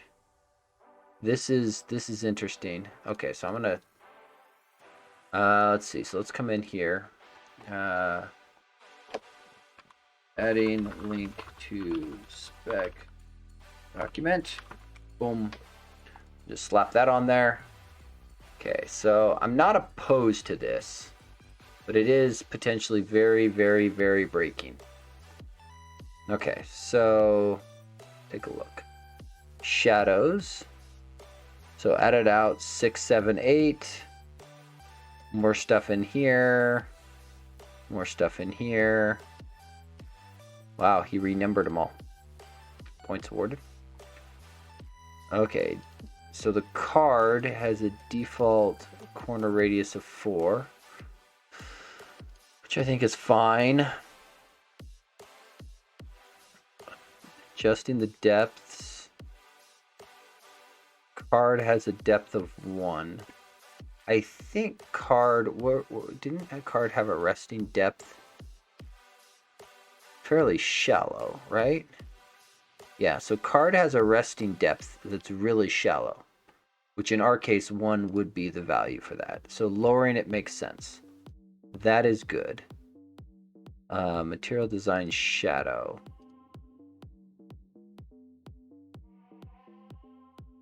Let's see, so what's going on here?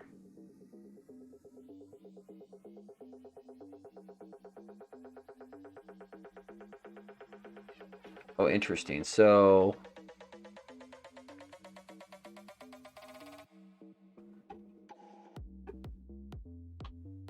because the brush has an opacity, this alpha channel was getting double applied.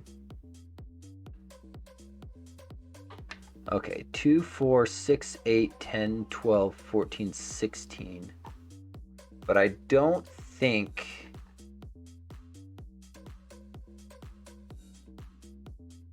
Where was that list? I don't think we want to just go by 2s.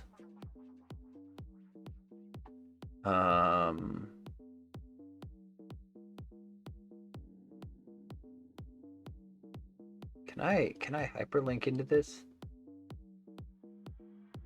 Default elevations. If I refresh this page, it looks like it got the header. Elevation hierarchy. Default elevations. Because I agree. I'm wondering if we want to change the blur radius. If we're going to do this, let's do it all and do it right. Let's go back to those pictures. I very much appreciate it when people post screenshots of the demo app or the resulting changes.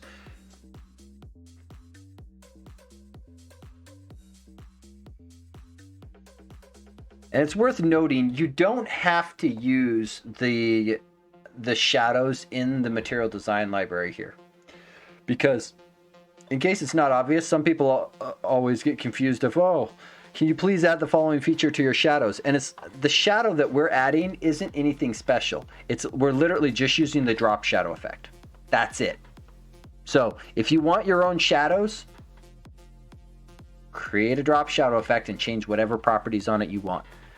So if like you're using the card and you want to clear R's, just set the shadow depth to 0, which turns it off, and then apply your own drop shadow effect. You're off to the races.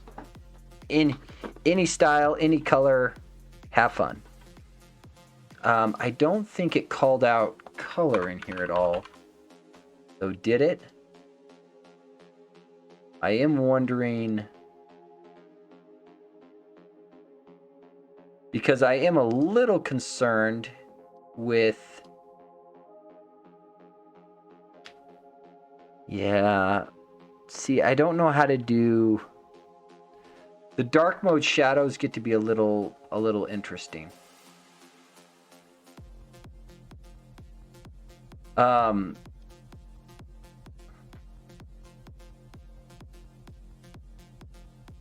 So, because these are very small shadow depths. Because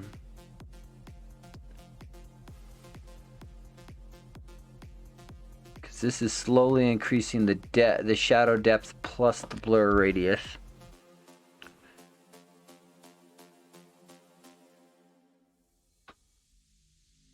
I think this is probably okay. I'm just trying to decide if these steps here, if they're too small. I'm wondering if the upper values should be increased. Because the DP on the higher ones was significantly higher. Because we added effectively the bottom 3 on here. And I'm wondering, because the new ones aren't a breaking change yet. I'm wondering if they should be more like bigger hops, like double the hop. Because you'll note this goes by 2, by 2, by 4, by 4, by 8. So it's slowly increasing.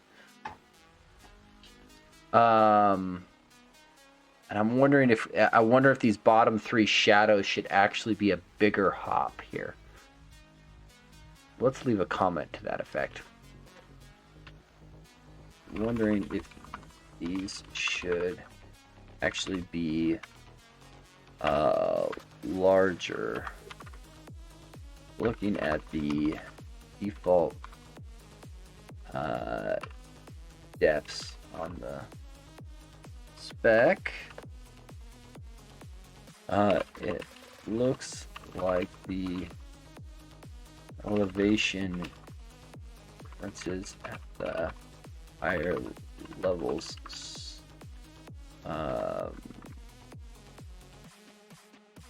increase the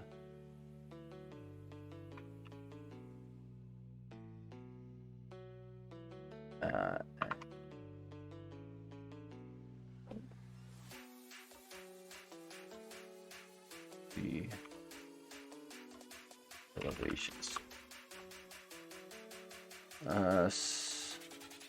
I think, and again, I think because the pull request is all about coming to a shared understanding, I usually like to do things like this of, what about this? Because I don't always understand people's use cases.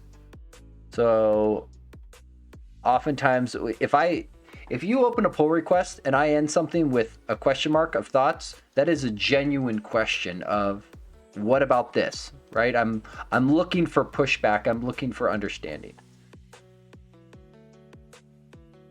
And I'm not opposed to this. I'm just wondering if they should be bigger.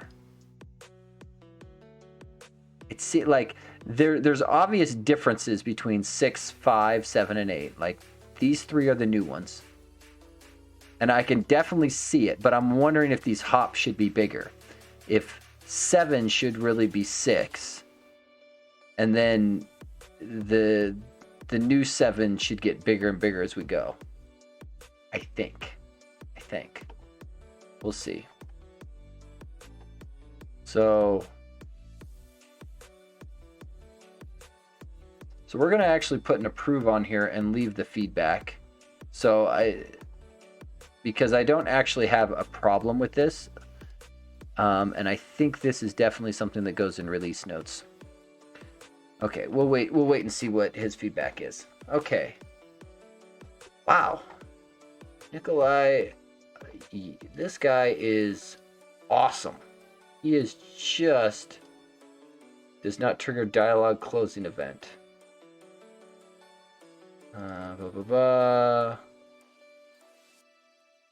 This event should always be raised. So, with the same hooks as closing events, works the same ways, except it cannot be canceled. Is only fired once. On is open. Update samples to include dialogue. I assume this means dialogue closed. Is this? Yeah, I assume this is a typo between closing and closed, but we'll see.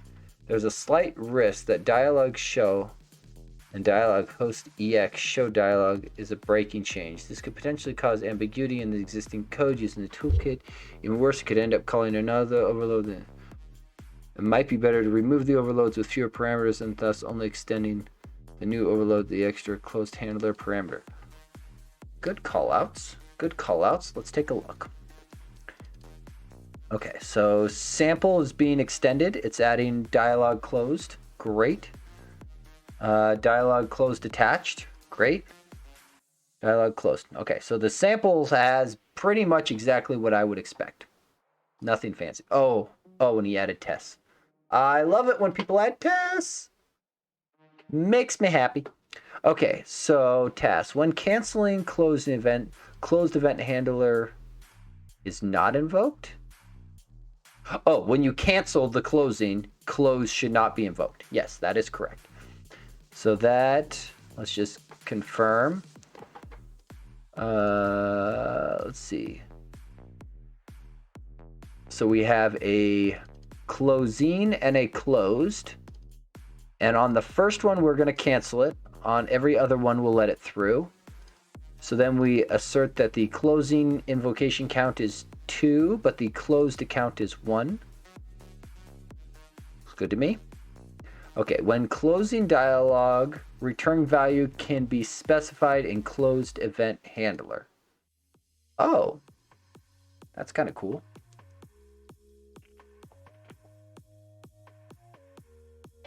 I honestly wouldn't have considered specifying. So the dialogue host show dialogue does give you back a return value that you can cast to whatever you want. So if you have a dialogue that's asking the user to submit something, or maybe a yes/no dialogue or similar, you can return something there. And this thing allows that parameter to be set on the closed event. Interesting. Closed parameter.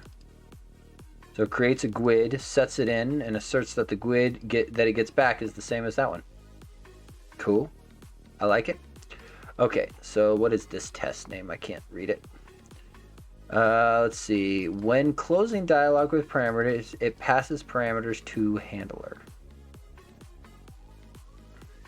Closing dialogue with parameter, it passes parameter to handler. Okay. Got it. Okay, so it just verifies that when there is a parameter, it is in fact passed through. So when you call dialog host close with a parameter, that parameter does show up in the events. Okay, I like it. Okay, dialog closed event args is a routed event args. Great. If there is no session, throw. Makes sense. There is a parameter on the session. Ready to do dialog host close dialog command. Makes sense. That looks good to me. Let's see. Closed event handler. This looks fine, but I'm curious if the other ones are in their own file or not. Let's see here. They are. Okay. Extra points for file scope namespace. Love it, love it, love it. Okay, that looks good to me. This is a big one. We're going to come back to it.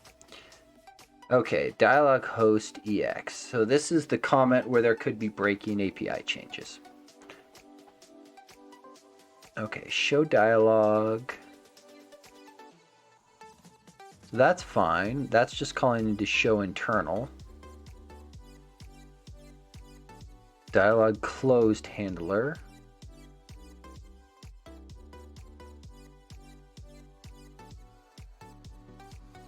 Ooh, I see what he means.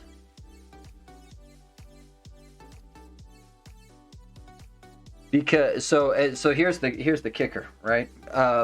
In C#, if you were to call show dialog and you were to specify a delegate as a lambda, so lambdas can be implicitly converted to delegate types.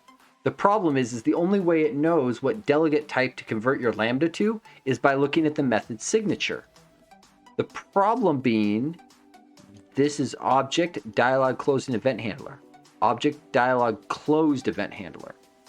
So it can't look at your invocation and know which lambda you meant or which delegate you intended to have your lambda cast to. This is potentially the problematic one.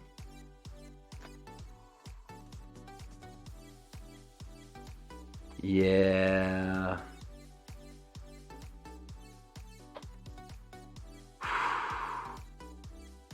Yeah, same problem here. You've got an opened and a closed versus a closing.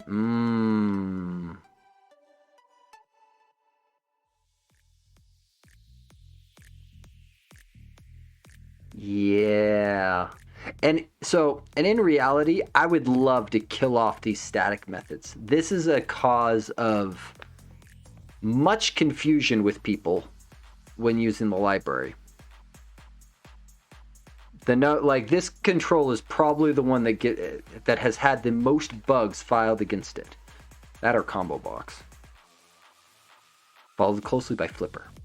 And a lot of it stems from this static bit. I do think deleting the lower ones is going to be better.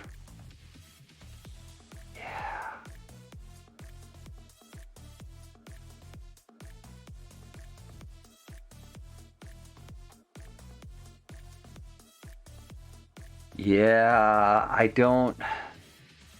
I think it'll cause more harm than good. Like, we've gone quite a while without this delegate, just to be clear. We've had closing and opened, but never closed. And given the few people who have asked for it, I'm thinking if you want it, you can use one of the upper event handlers and not one of the lower ones. I'm almost wondering if it makes good sense at some point to go through and kill off the overloads in favor of just making these optional parameters, and you can use name parameters if you want to access only one of them. It's probably a cleaner solution. Okay, I'm not going to check the box on that because I want to leave a comment about that. It makes sense. Let's see. I missed some stuff. This is all demo app stuff. All right, so this is closed. Sure, great. Closed event handler, great. Closed event handler, great. Sure. I don't care too much about the demo app. Okay, load the large diff. Let's see what happened here. Okay, so async show. Why did we call these things async? See, this is a good example where I can't remember code that I potentially wrote. I don't remember why we called these things async. I mean, he mimicked the existing pattern, so that's good, I think. And then there's the attached. That's fine. I assume just adding a parameter to show,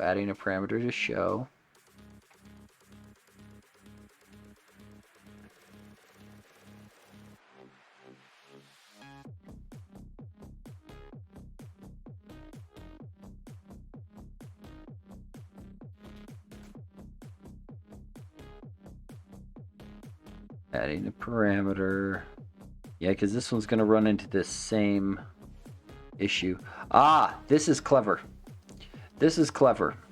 So, last week, 2 weeks ago, the one I did on threading about async and await. So anybody interested in it, go check out the recording of that. This is dropping the state machine. And so the key difference is this method will not show up in your call stack, which is probably okay.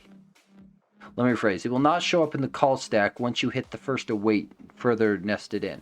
Having the async keyword means you're going to get the state machine generation stuff going, which isn't really necessary if all you're doing is forwarding in a couple parameters. So it's actually probably a very good change.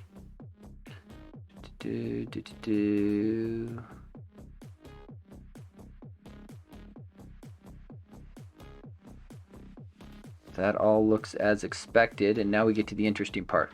Multiple ways of calling back that the dialog is closed. Routed event, attached property, straightforward is open dependency property, handler provided to the async show. Agreed. So we create the event args. Great. Called dialog host on dialog closed. If there's an event handler, we appropriately null check it. So for people who aren't overly familiar with it, I'll make this a little bigger too. This question mark dot is the proper way of invoking an event, because events in C# will be null if no one has registered for the event. So if nobody's done the plus equals thing to your event to register a handler, you're null. Or if somebody minus equals out the last handler, it goes back to null. So there used to be old school ways of, well, you extract it into a local variable, check that for null, and then invoke, because once you pull it into a local, you're now thread safe by definition, yada, yada, yada. This is a question mark dot invoke. Done. Much simpler.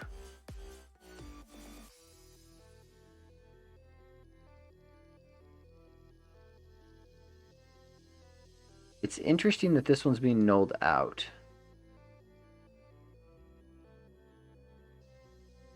Wonder why that one's being nulled out specifically. Do the other ones get nulled out too? Closing would probably be above this.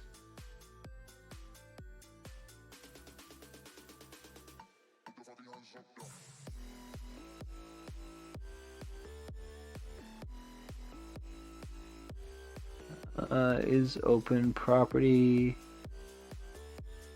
closing. Look at that, it does get nulled out. Interesting. Huh. Trying to remember why we did that. I'm wondering if there was some sort of memory leak without it. So routed event, dialog closed. It's a bubbling event, which makes sense. So in WPF, there's multiple types of routed events. Bubbling and tunneling are the two most common. Think of it, your tunneling events are like your preview events, like preview mouse down, starts at the top level window and tunnels all the way down through your visual tree until it finds the element directly under your cursor. And then so that's preview mouse down.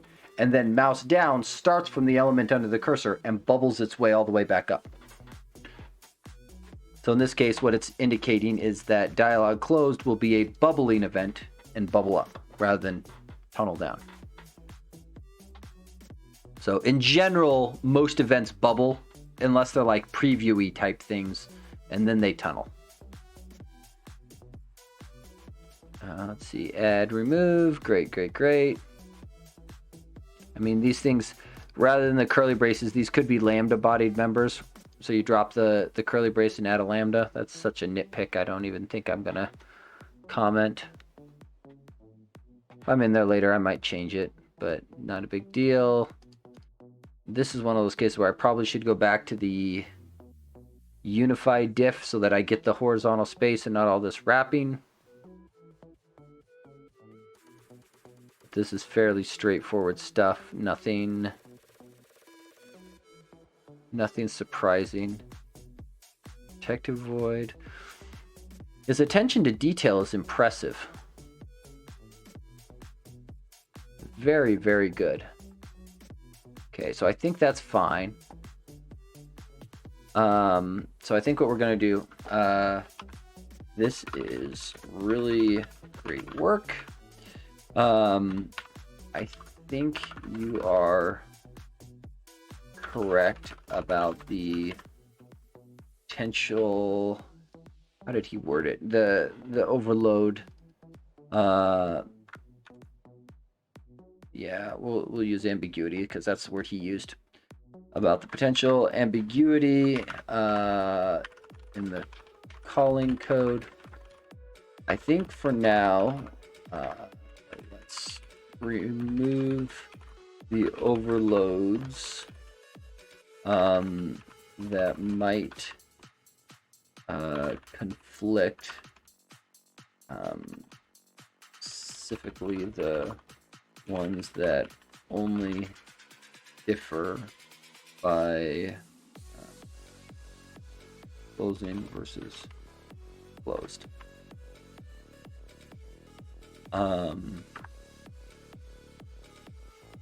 Given how old the issue is, and I suspect people who want the feature will be happy to use the overload with the additional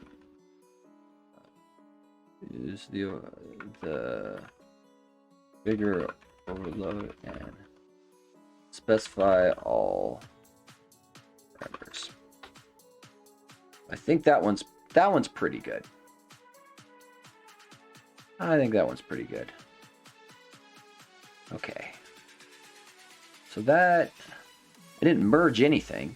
I don't think I did. I might have merged one. Nope. I think we started with 5 and we got through 5. But we reviewed all of them. And this is the part of open source work that I think people forget about. PRs are great, but there is a maintenance amount of work of code reviewing all of these and making sure that they all make it in. Okay. We're going to fix my stuff. So last week, before I disappeared for a camping trip, I did some stuff on the command line library, and then someone, John, broke me. Not his fault. And then, so this one here, I think we just need to resolve the conflicts. And there is a specific test in here that was failing. Because you'll note, the obvious thing here is debug, debug, debug are all green. And then release, red. So when I ran the test locally, I can just about guarantee, I could go back and check the stream, but I'm pretty sure I ran it just in debug. There's apparently a release only test. Welp. And that's what happens. So let's see. So this is under 1785. So let's go here, here. Okay, 1785. Hey! One of my colleagues took on an issue and got it merged. Congrats, Benjamin. What is your problem? Might indicate local repository corruption. What? What exactly is going on? Object not found while fetching origin. Wow. Let's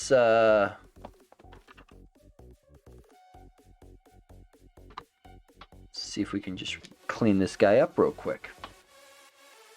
Boy, that terminal font is a little small.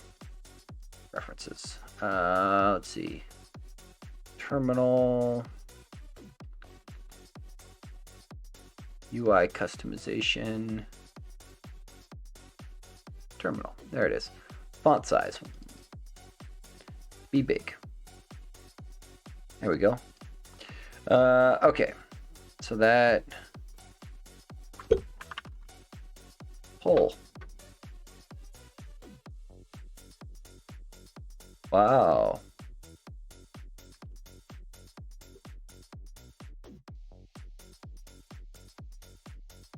That's exciting.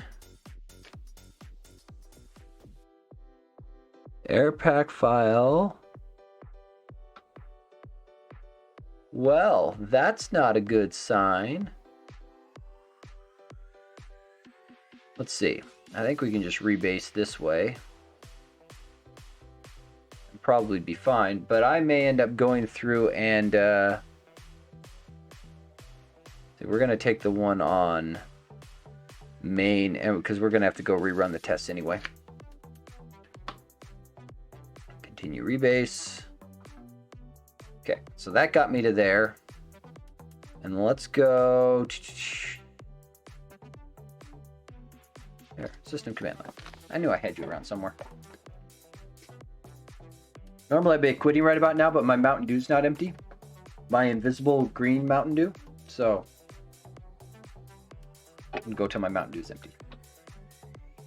Seems reasonable, right?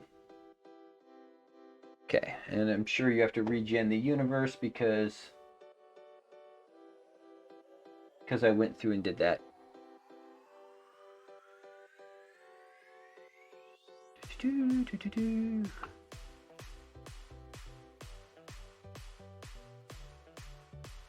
Oh, also a little shameless self-promotion. If anybody is interested, I am very close to my subscriber goal on YouTube. So link is coming through underneath me somewhere. It's youtube.kaboo.dev. You'll notice a pattern in my URL naming scheme. Okay, so let's start with this. Do you rebase okay? Does it compile? That is the first unit test. Does it compile? And then we will push this, and I may end up having to reclone or something. Yeah. Isn't there a git? I thought there was like a git cleanup or compact or fix my repo.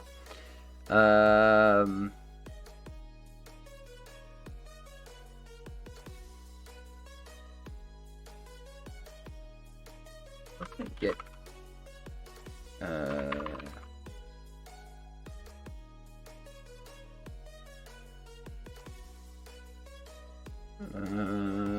yeah, that's not quite what I was looking for. I'll chase it later. Okay. Rebuild all successful. That sounds like a plan.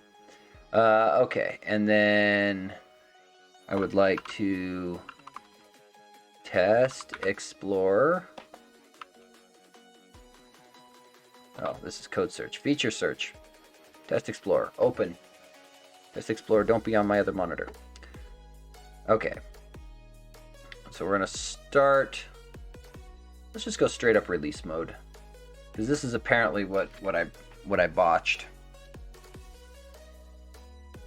We'll figure out which test I need to update that apparently I didn't do before. It could even be a... Well, I'll just run the test in both debug and release and we'll find it.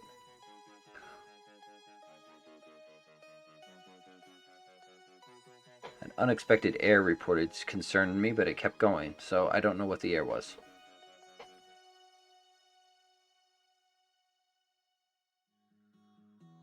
DEFCON 201. Thank you for the follow. I appreciate it.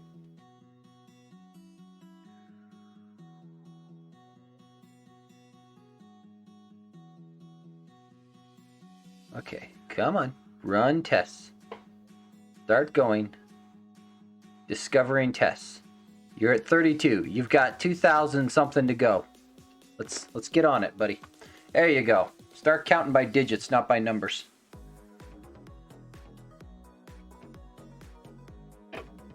There you go. Test running, test running, test running. Hey, look at that. A test failed. Almost like...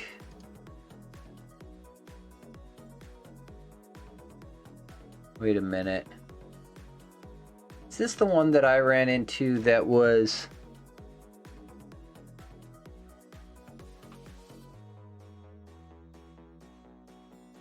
This may be the two that we ran into last time that were not legitimate failures because of executable path differences. Let's see here. What's the third failure? We're going to ignore those for the moment. Where's the other one? Let's see here. Are these the same?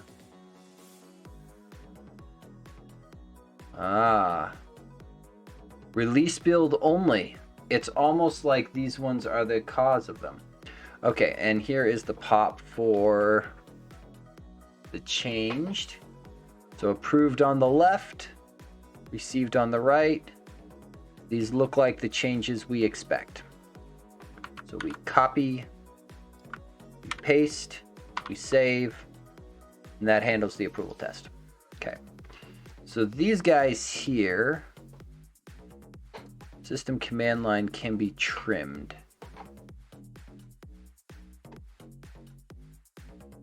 So what did I do wrong here? There must be a...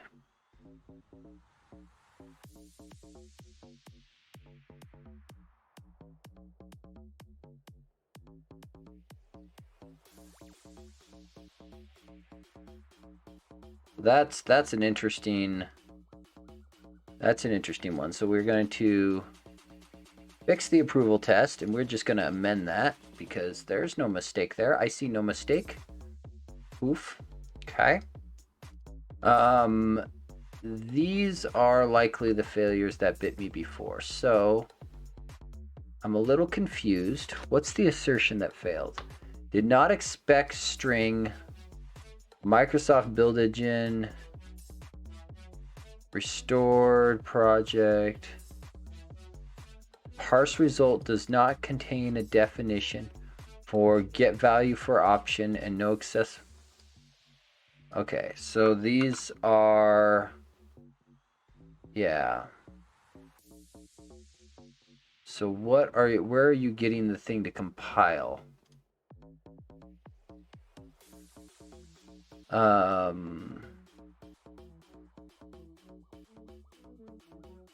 Process run to completion, .NET, clean, release, test apps. Where's this test apps folder? Why do I not see you? Nope. Test apps. Aha. Okay, so I want to go there. Got it. You are get value. Because you guys are not compiled source, you caused me grief. There. That should be valid updates. Okay. So now if we go back to here, we're still in release mode. I'm going to run both of these. And I think these should pass now.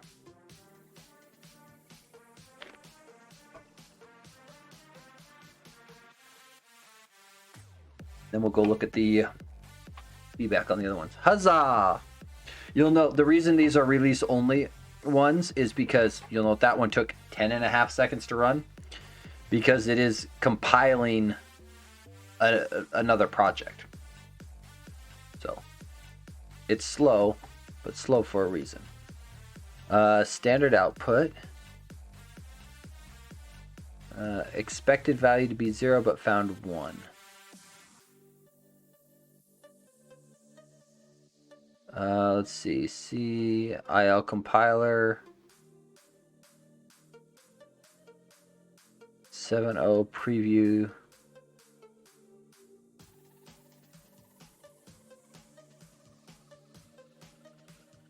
Oh, I probably just don't have the tools installed. So this is probably okay. Because I likely just don't have the needed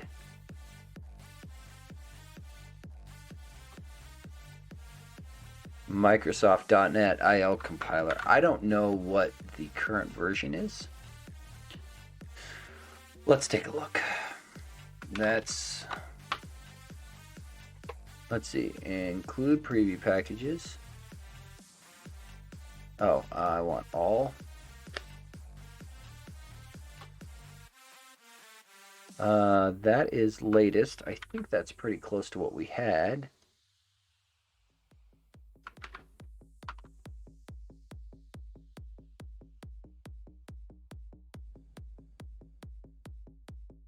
Double check. So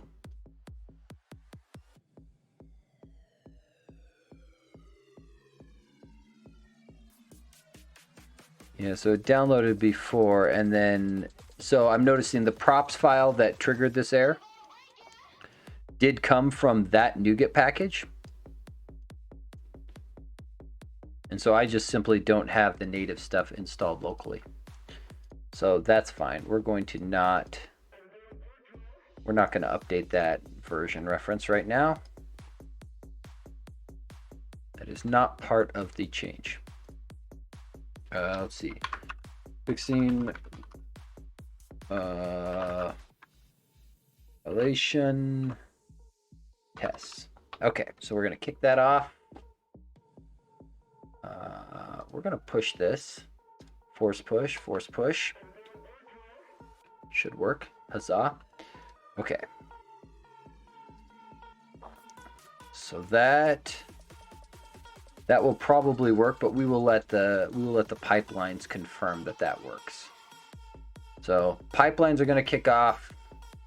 They're going to go run 50 billion things. Okay, so this one over here I wanted to look at. So this was great. I really appreciate people looking at my PRs on this, because this particular PR add cancellation support. So last time I gave a demo of using GitKraken to do a painful rebase, and conveniently more people chimed in as we've gone. Like, this has been a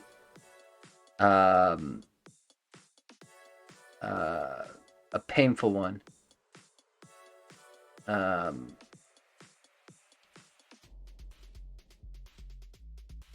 So I want to look over Sacno. I'm probably butchering SRV's review of this. Let's see. Get cancellation token forces the creation of a final cancellation token. As a result, any subsequent calls to add linked cancellation token will not work. For instance, I'm using get cancellation token to inject the binding context to the middleware to make the token available for all asynchronous commands. If I put the middleware too early in chain, nobody else will be able to add the linked token in the chain. It's probably a very fair. So 1469, let's go take a look at that. Boom. And let's go take a look at the invocation context and see what. I think his comment is absolutely correct. This is what's great about having lots of eyes on this. This is not one of the type. Oh, I guess I can just. Nope. That one. Get out of here. So, collapse all. And let's see if we can find lazy cancellation. So this is going to build up.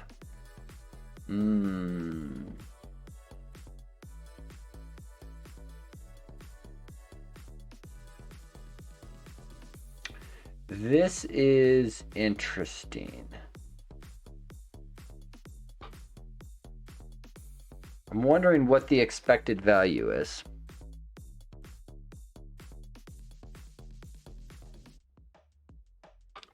So let's look, because I believe he also had a suggestion down below.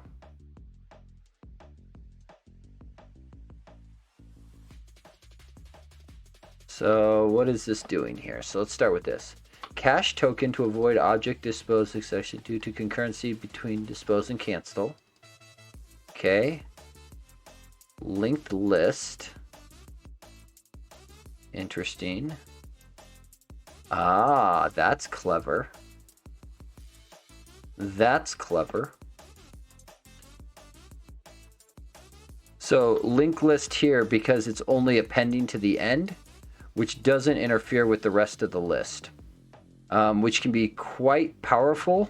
The normal list class, you can run into issues because internally, normal list of T, it just has an array that it resizes as needed as you add additional items into.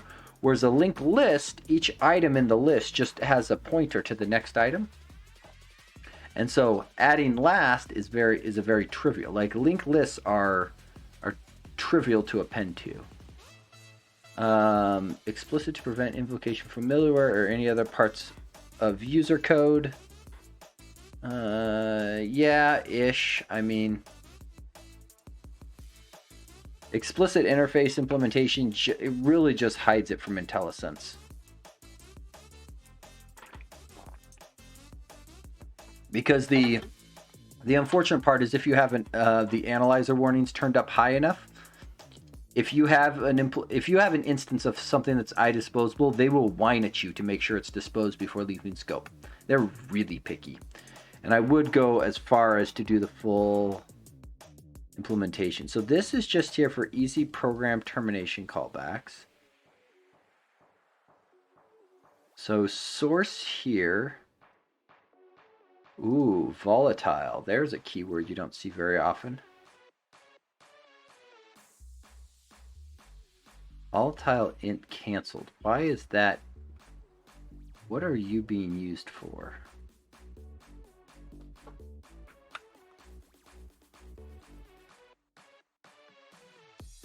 Nothing inside of there.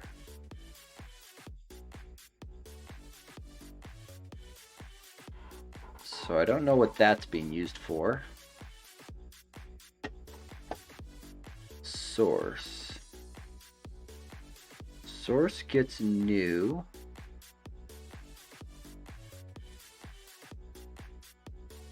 Token gets source.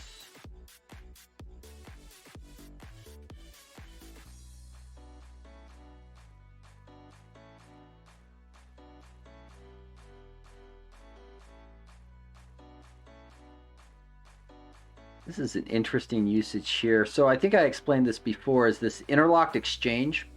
The interlock class allows operations to be atomic, meaning there's no way for something to, especially when you're dealing with multi-threading, there's no way for something to get in the middle of your operations. So for example, if you just have, say, int plus plus, that's technically multiple operations. It's read the current value, add 1 to the value, and then assign back that new value in. There's 3 operations there. And so a really common multi-threading example that people use all the time is you do a plus plus inside of some parallel for each or similar, just to demonstrate that if you have multiple threads acting on that same integer and doing plus plus on it, you know, if I spin 10 threads in a parallel for each and they're all incrementing on that integer, when it's done counting, it may not say 10. It may say 8. Because if 2 threads act at the same time and both read, they both increment, and they both write the new value back, that's 2 threads did it, but they both read, say, a 2, they both added 1 to 2, both got a 3, and both wrote a 3 back in. So it's really easy to come up short in those situations. So the interlocked allows for things like interlocked increment, which allows you to do a plus plus type operation, but it guarantees it to be atomic. So it'll go through and guarantee that it'll be done in a single operation that can't be interrupted in the middle. So if you do an interlocked increment inside of that same parallel for each, you spin 10 threads, you're guaranteed to get 10. And so oftentimes interlocked can be a way of, if you're doing simple things, to avoid having to do, the lock keyword in C# can be somewhat expensive.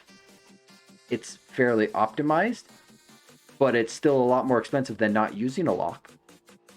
So if you can adjust your code to not need locks, that's by far better.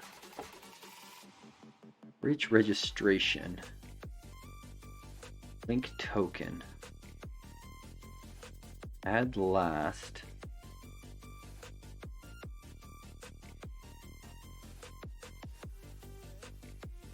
Source.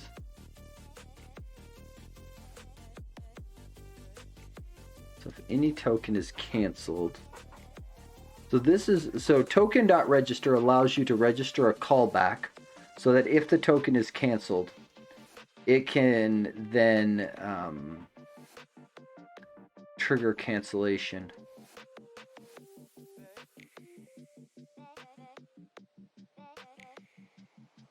What's interesting to me, though, is if this links a token, does this actually work? What I'm trying to decide is if I link a token, I guess if I cancel that token, it will cancel the original token by virtue of the fact that this register call will get invoked.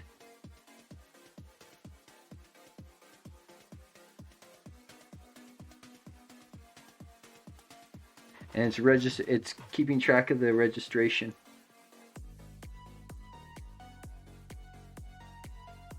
Kind of makes sense. Okay, we're going to try this. I think this works exactly as advertised. So, something that John, the principal engineer on this project, taught me is that if it passes all of the tests, it can't be that bad. So we're gonna slap this guy in, and we're gonna just run the test against it. If it passes all the tests, how bad could it be? How bad could it be? We're gonna drop that underscore canceled because I don't know what that's intended to do. Since it appears to be unused. We're gonna do this maneuver.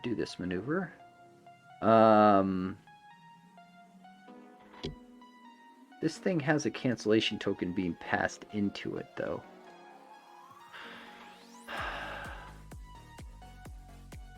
Does anyone pass in?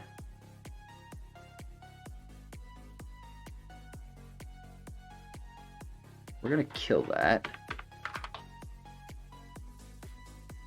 I don't think the cancellation token source doesn't have a no. The whole point is to be a source, and we're gonna. I don't know if that actually needs to be declared nullable, does it? It does because it gets nulled out, doesn't it?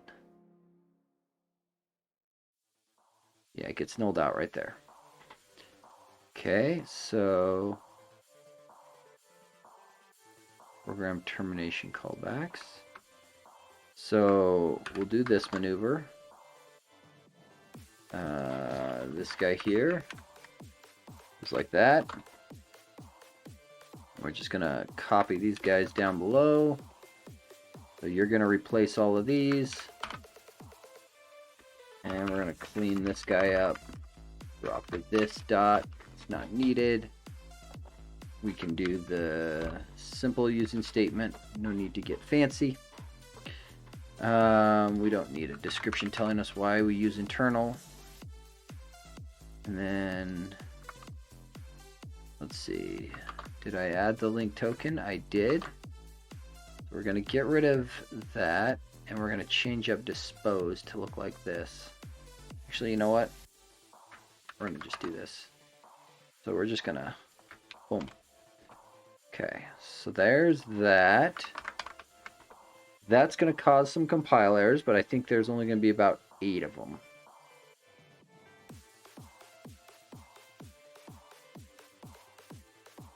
Let's see.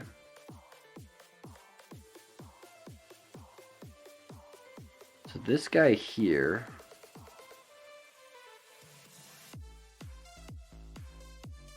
is very different than what he was. Come back to you in a minute because I think there's an easier way to handle this. I think this thing comes down here to go context link token cancellation token. And I think we do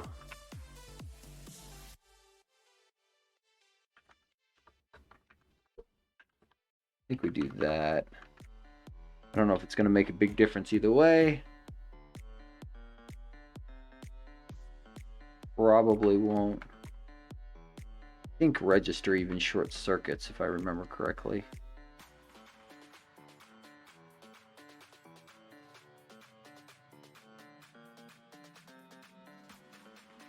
Yeah, I'd have to go and double check. We'll leave it like that for now.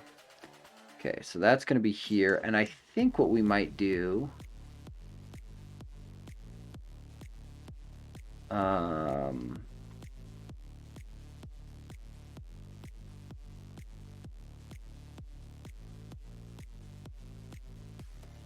let's see. So we're going to stash these changes for the moment. I want to go down here and I want to squash these two commits together. And I want to then create a revert commit. Don't auto commit. Unstage all. I just want whatever file it was that I was just in. Let's see. Builder, command line builder extensions. Let's see. So I want builder, command line builder extensions. Stage. Discard all changes. Okay, so I just want this guy back. I don't want any of the other stuff that I had. Stash that. We're going to switch back over to here, reset local. We are going to pop.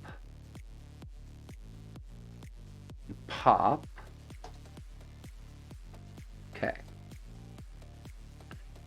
And we're going to come back into here. Now we've got this guy back as he was.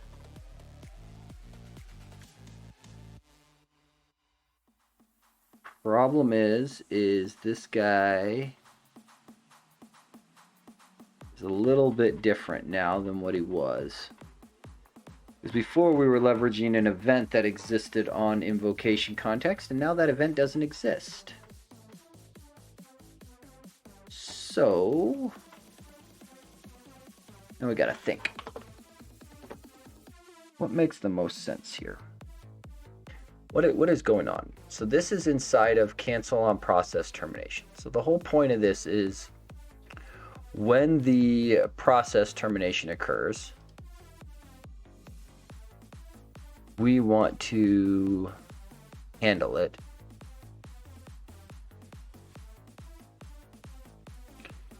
And we want to trigger a cancellation.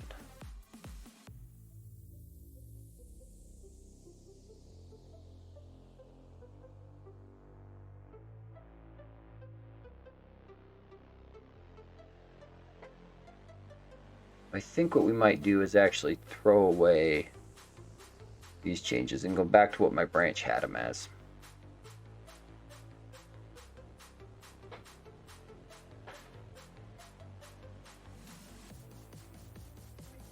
I think then this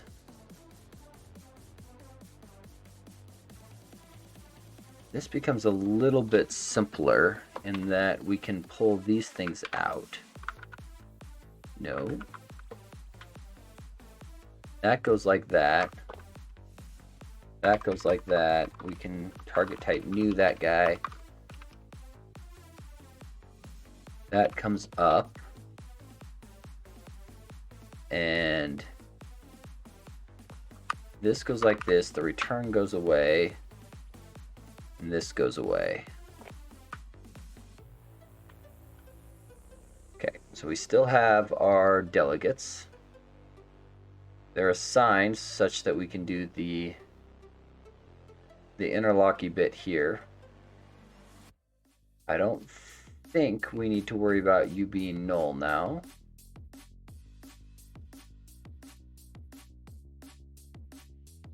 So we are going to make you nullable because we want that interlock to still trigger at the bottom. We're going to change you into here. I kind of want to check the block process exit to see if it really should be nullable.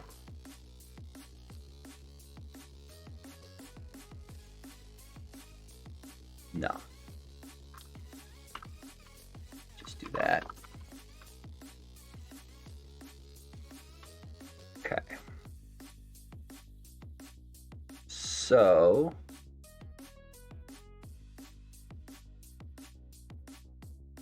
this then becomes, so we want to do it before we do the registration. Context dot link token CTS token. Like that. Okay, compile.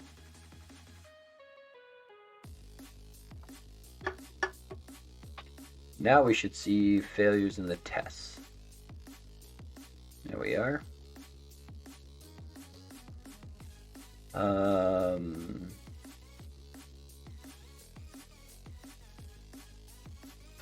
So this is going to change up here then. So this is going to be context.link token. And then that should work.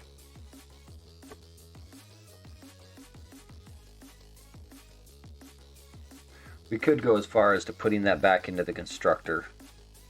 We might, you know what, let's actually do that. If that's, that'll save a little bit of pain and suffering on this refactor. Just testing this. So, I want to grab the invocation context changes, and I want to split view this. Let's see, discard this line to put the cancellation token back in. And then what I want to do here,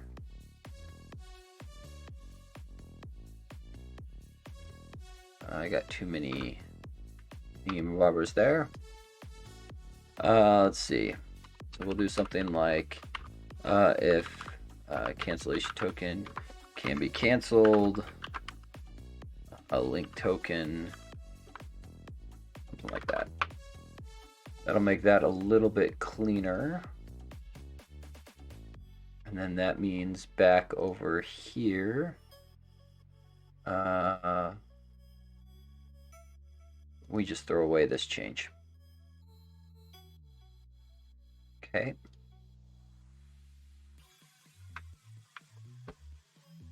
Because that all now just compiles. There.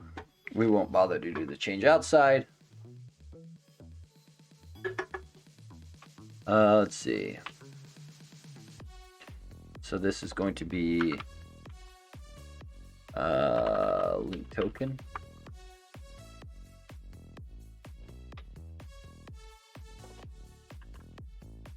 Link token. I don't know if this is a relevant test.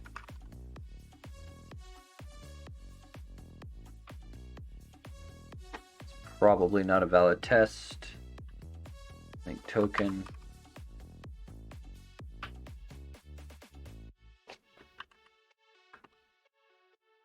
I'm just blindly updating these tests without looking at them. Let's see.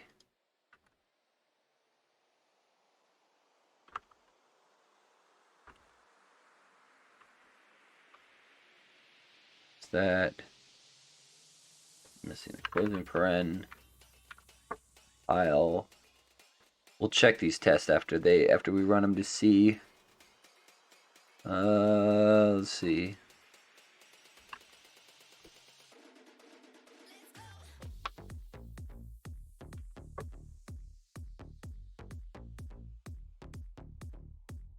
Mr. Kevin, you're awesome. Thanks for a stream. I gotta go. I'll finish watching the stream later. Cool. Thanks for dropping in, Justin Bieber. Have a good one.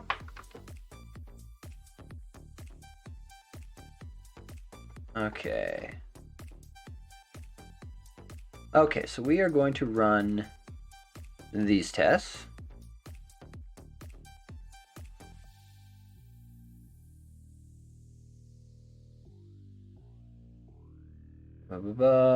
Invocation parser test. So it didn't throw, but that's kind of expected because that's not expected to throw. So that test actually doesn't matter. And then if we run these tests, run tests.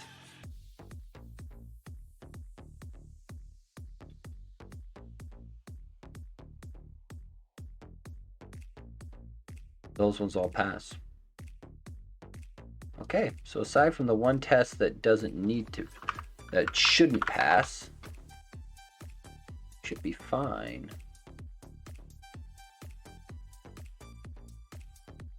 Okay.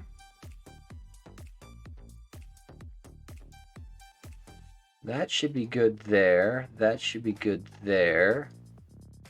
We're going to run into an approval test failure, but that's okay.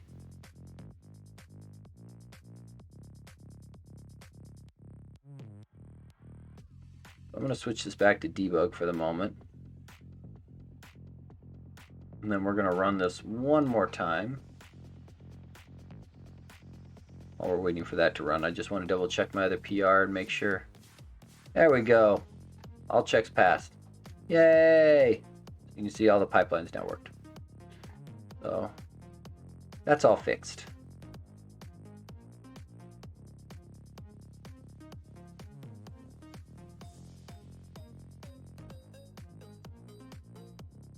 I think we're going to push these changes, and then I will have him take another look to see what he thinks. Because I think his suggestion is a very good one. Okay, so let's see here. So, oh, interesting. Explicit implementations are getting ignored by our... Huh. So the code that we're using to generate up the signature stuff is, we'll say hand-rolled. There's a couple NuGet packages out there that do a pretty good job and are a lot more detailed. I don't know if that's a good thing or a bad thing.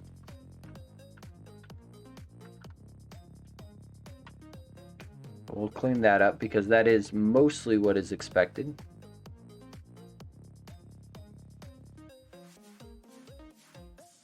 And then we will, okay, great, we're green. So the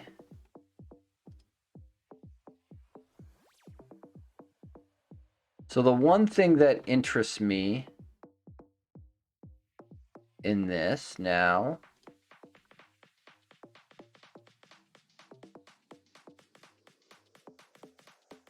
so that handles all of that.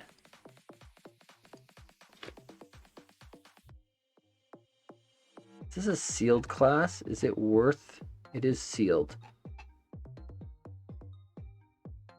So I guess that's fine. Okay. So though I do want to change minor formatting things. So just go along with this. We typically do curly braces on these in here, I believe is the coding standard for this repo.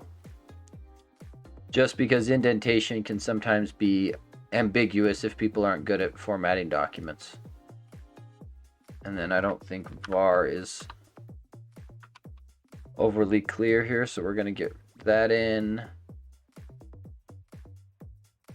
I think most of this is pretty good.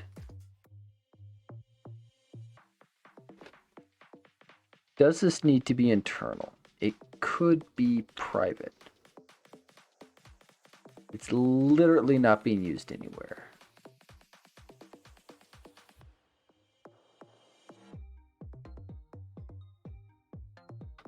So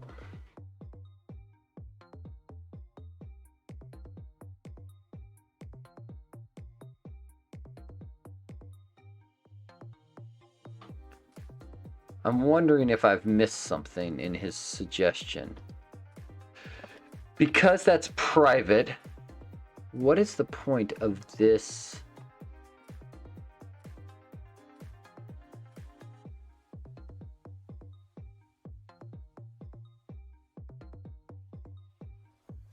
There is really no point, is there?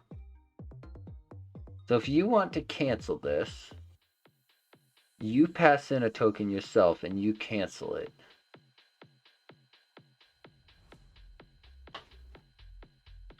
I think this guy goes private.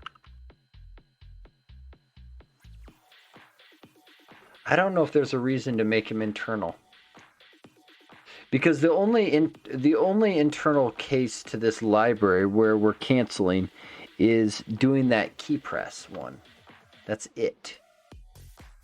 And that one's being handled differently.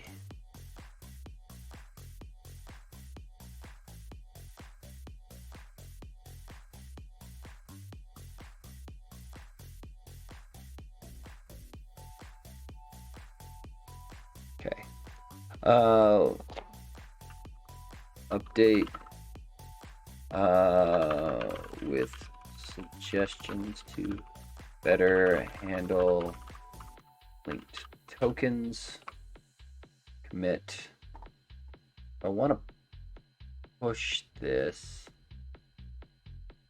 Create branch temp, but I want to look at the squash. I want to look at this real quick just to.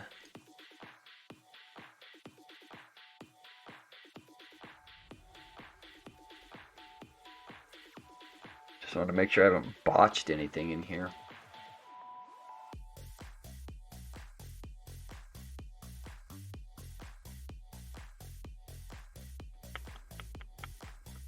This was previously on.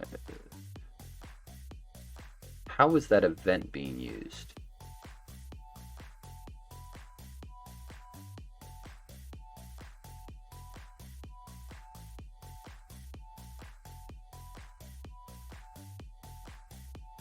So it was creating a cancellation token and then handing it back. I'm wondering though, we don't need to do any of that garbage.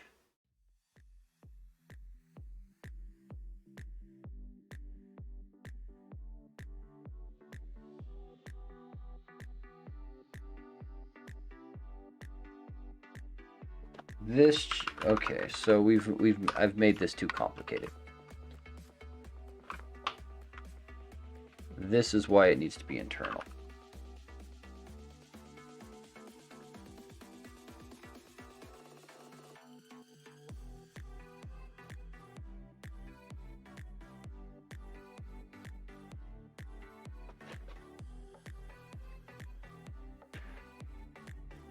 This is going to sound stupid. The only thing that's making me a little hesitant,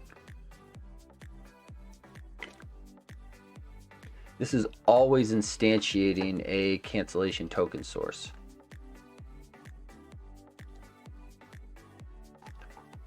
Probably okay.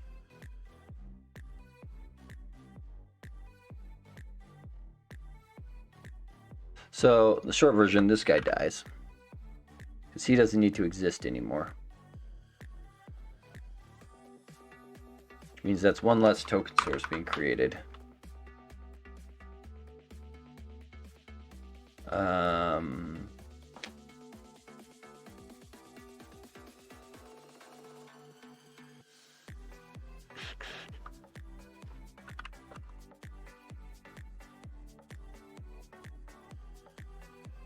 We do that instead.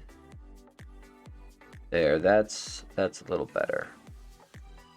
Let's see, stash, back, pop. There. Amend my previous. Sometimes I like just squashing all the commits just so I can look at everything. Okay, so let's push this again.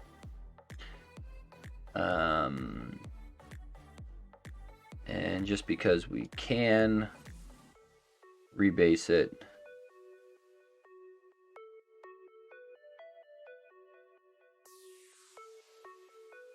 Abort rebase. It wasn't complaining about a conflict, was it? Oh, it does have conflicts. See you, Maverick. Thanks for hanging out. Let's see. Cancel on process termination test is a conflict. So we're gonna need to handle both of these. Okay, so rebase onto origin main. 2 conflicts. What a shock. Take main and we'll just rerun the tests for everything because I don't care. Cancel on termination. Probably just take that side and be done with it. Continue rebase. Take main again. Continue rebase. I probably should have squashed before doing that, but okay, so I'm gonna come back over here. We're gonna go with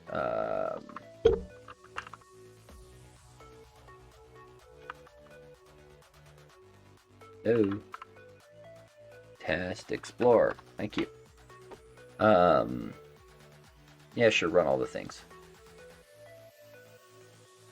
We'll see how it goes. We'll see how it goes. This is probably going to get me close, I think. Name builder, of course it doesn't exist. What did I botch? Oh, because now that we're rebased, the namespaces got flattened. So that's no longer a necessity. That was that commit from Benjamin that flattens a bunch of namespaces. Not a terribly complex one.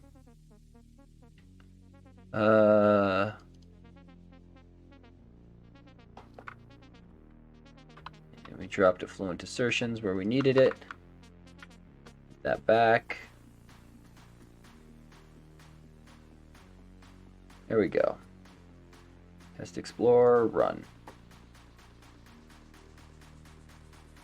Guess I should just pin you. Uh-oh. Bad news. Mountain Dew is empty. Probably means I should be wrapping up here shortly. Okay, let's look at the diff. So this is adding cancellation tokens to invoke async, which was the ask. Makes this guy iDisposable, but doesn't add in a dispose member, which is, I think, worth calling out.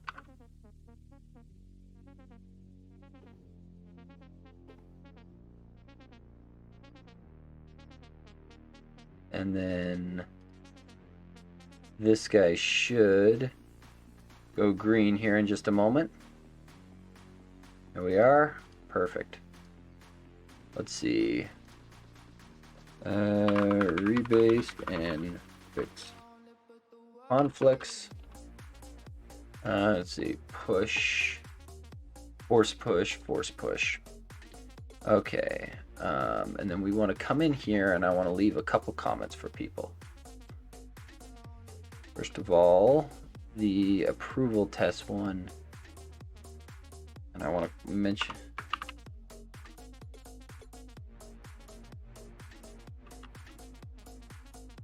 You are not, but explicit interface members are not shown. We'll just add a single comment there. And we'll come back over here. Then I want to comment back. Wait, why are you still showing conflicts? There should be no conflicts anymore.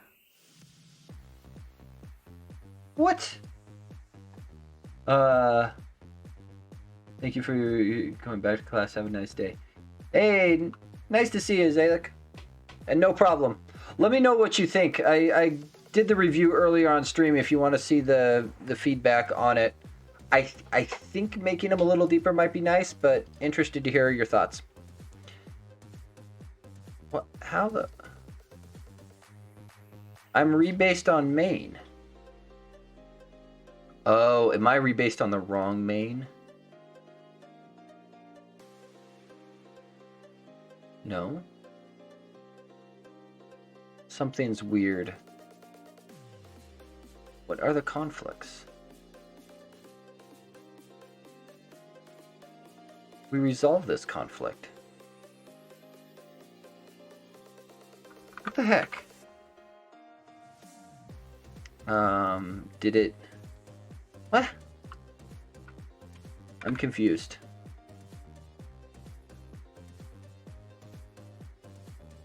How's there a conflict? We're rebased. I'm very, very confused.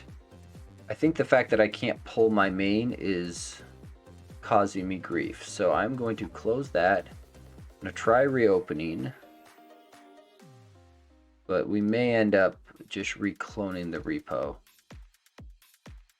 Yeah, so here's what we're going to do. We're going to close this. We're going to close this. Actually, real quick, we're going to make sure we're pushed. We're going to make sure we're pushed. I think we're pushed. It's the wrong repo.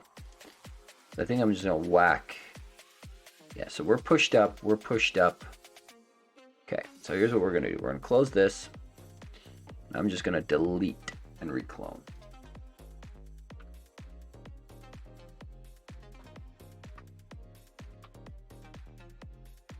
This may take a second. Kind of big.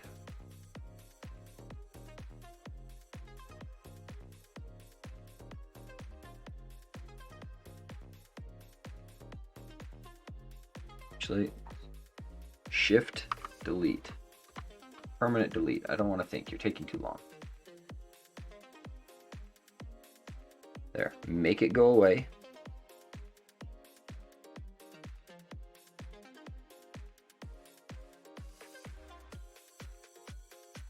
Burn through all of that, pretty please. And then we're going to reclone you. Okay. So let's come back over here. Okay, so clone a repo from GitHub, command line API. Clone the repo. Open now. Okay, and then I would like to add myself as a remote. Thank you, GitKraken. See, you did all the things right. Ah, see? When I couldn't pull, I ended up rebasing on the wrong thing. Grumble, grumble, grumble. Okay, rebase. Hey, look, there's the conflict.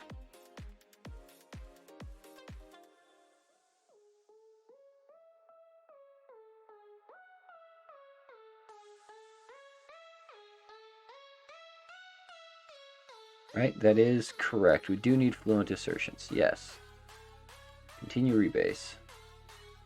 Push. Force push. Force push.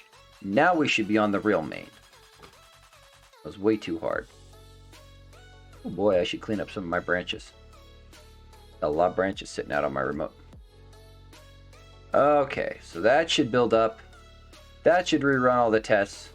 Should be fine now. Okay, cool. I think we're back in better shape.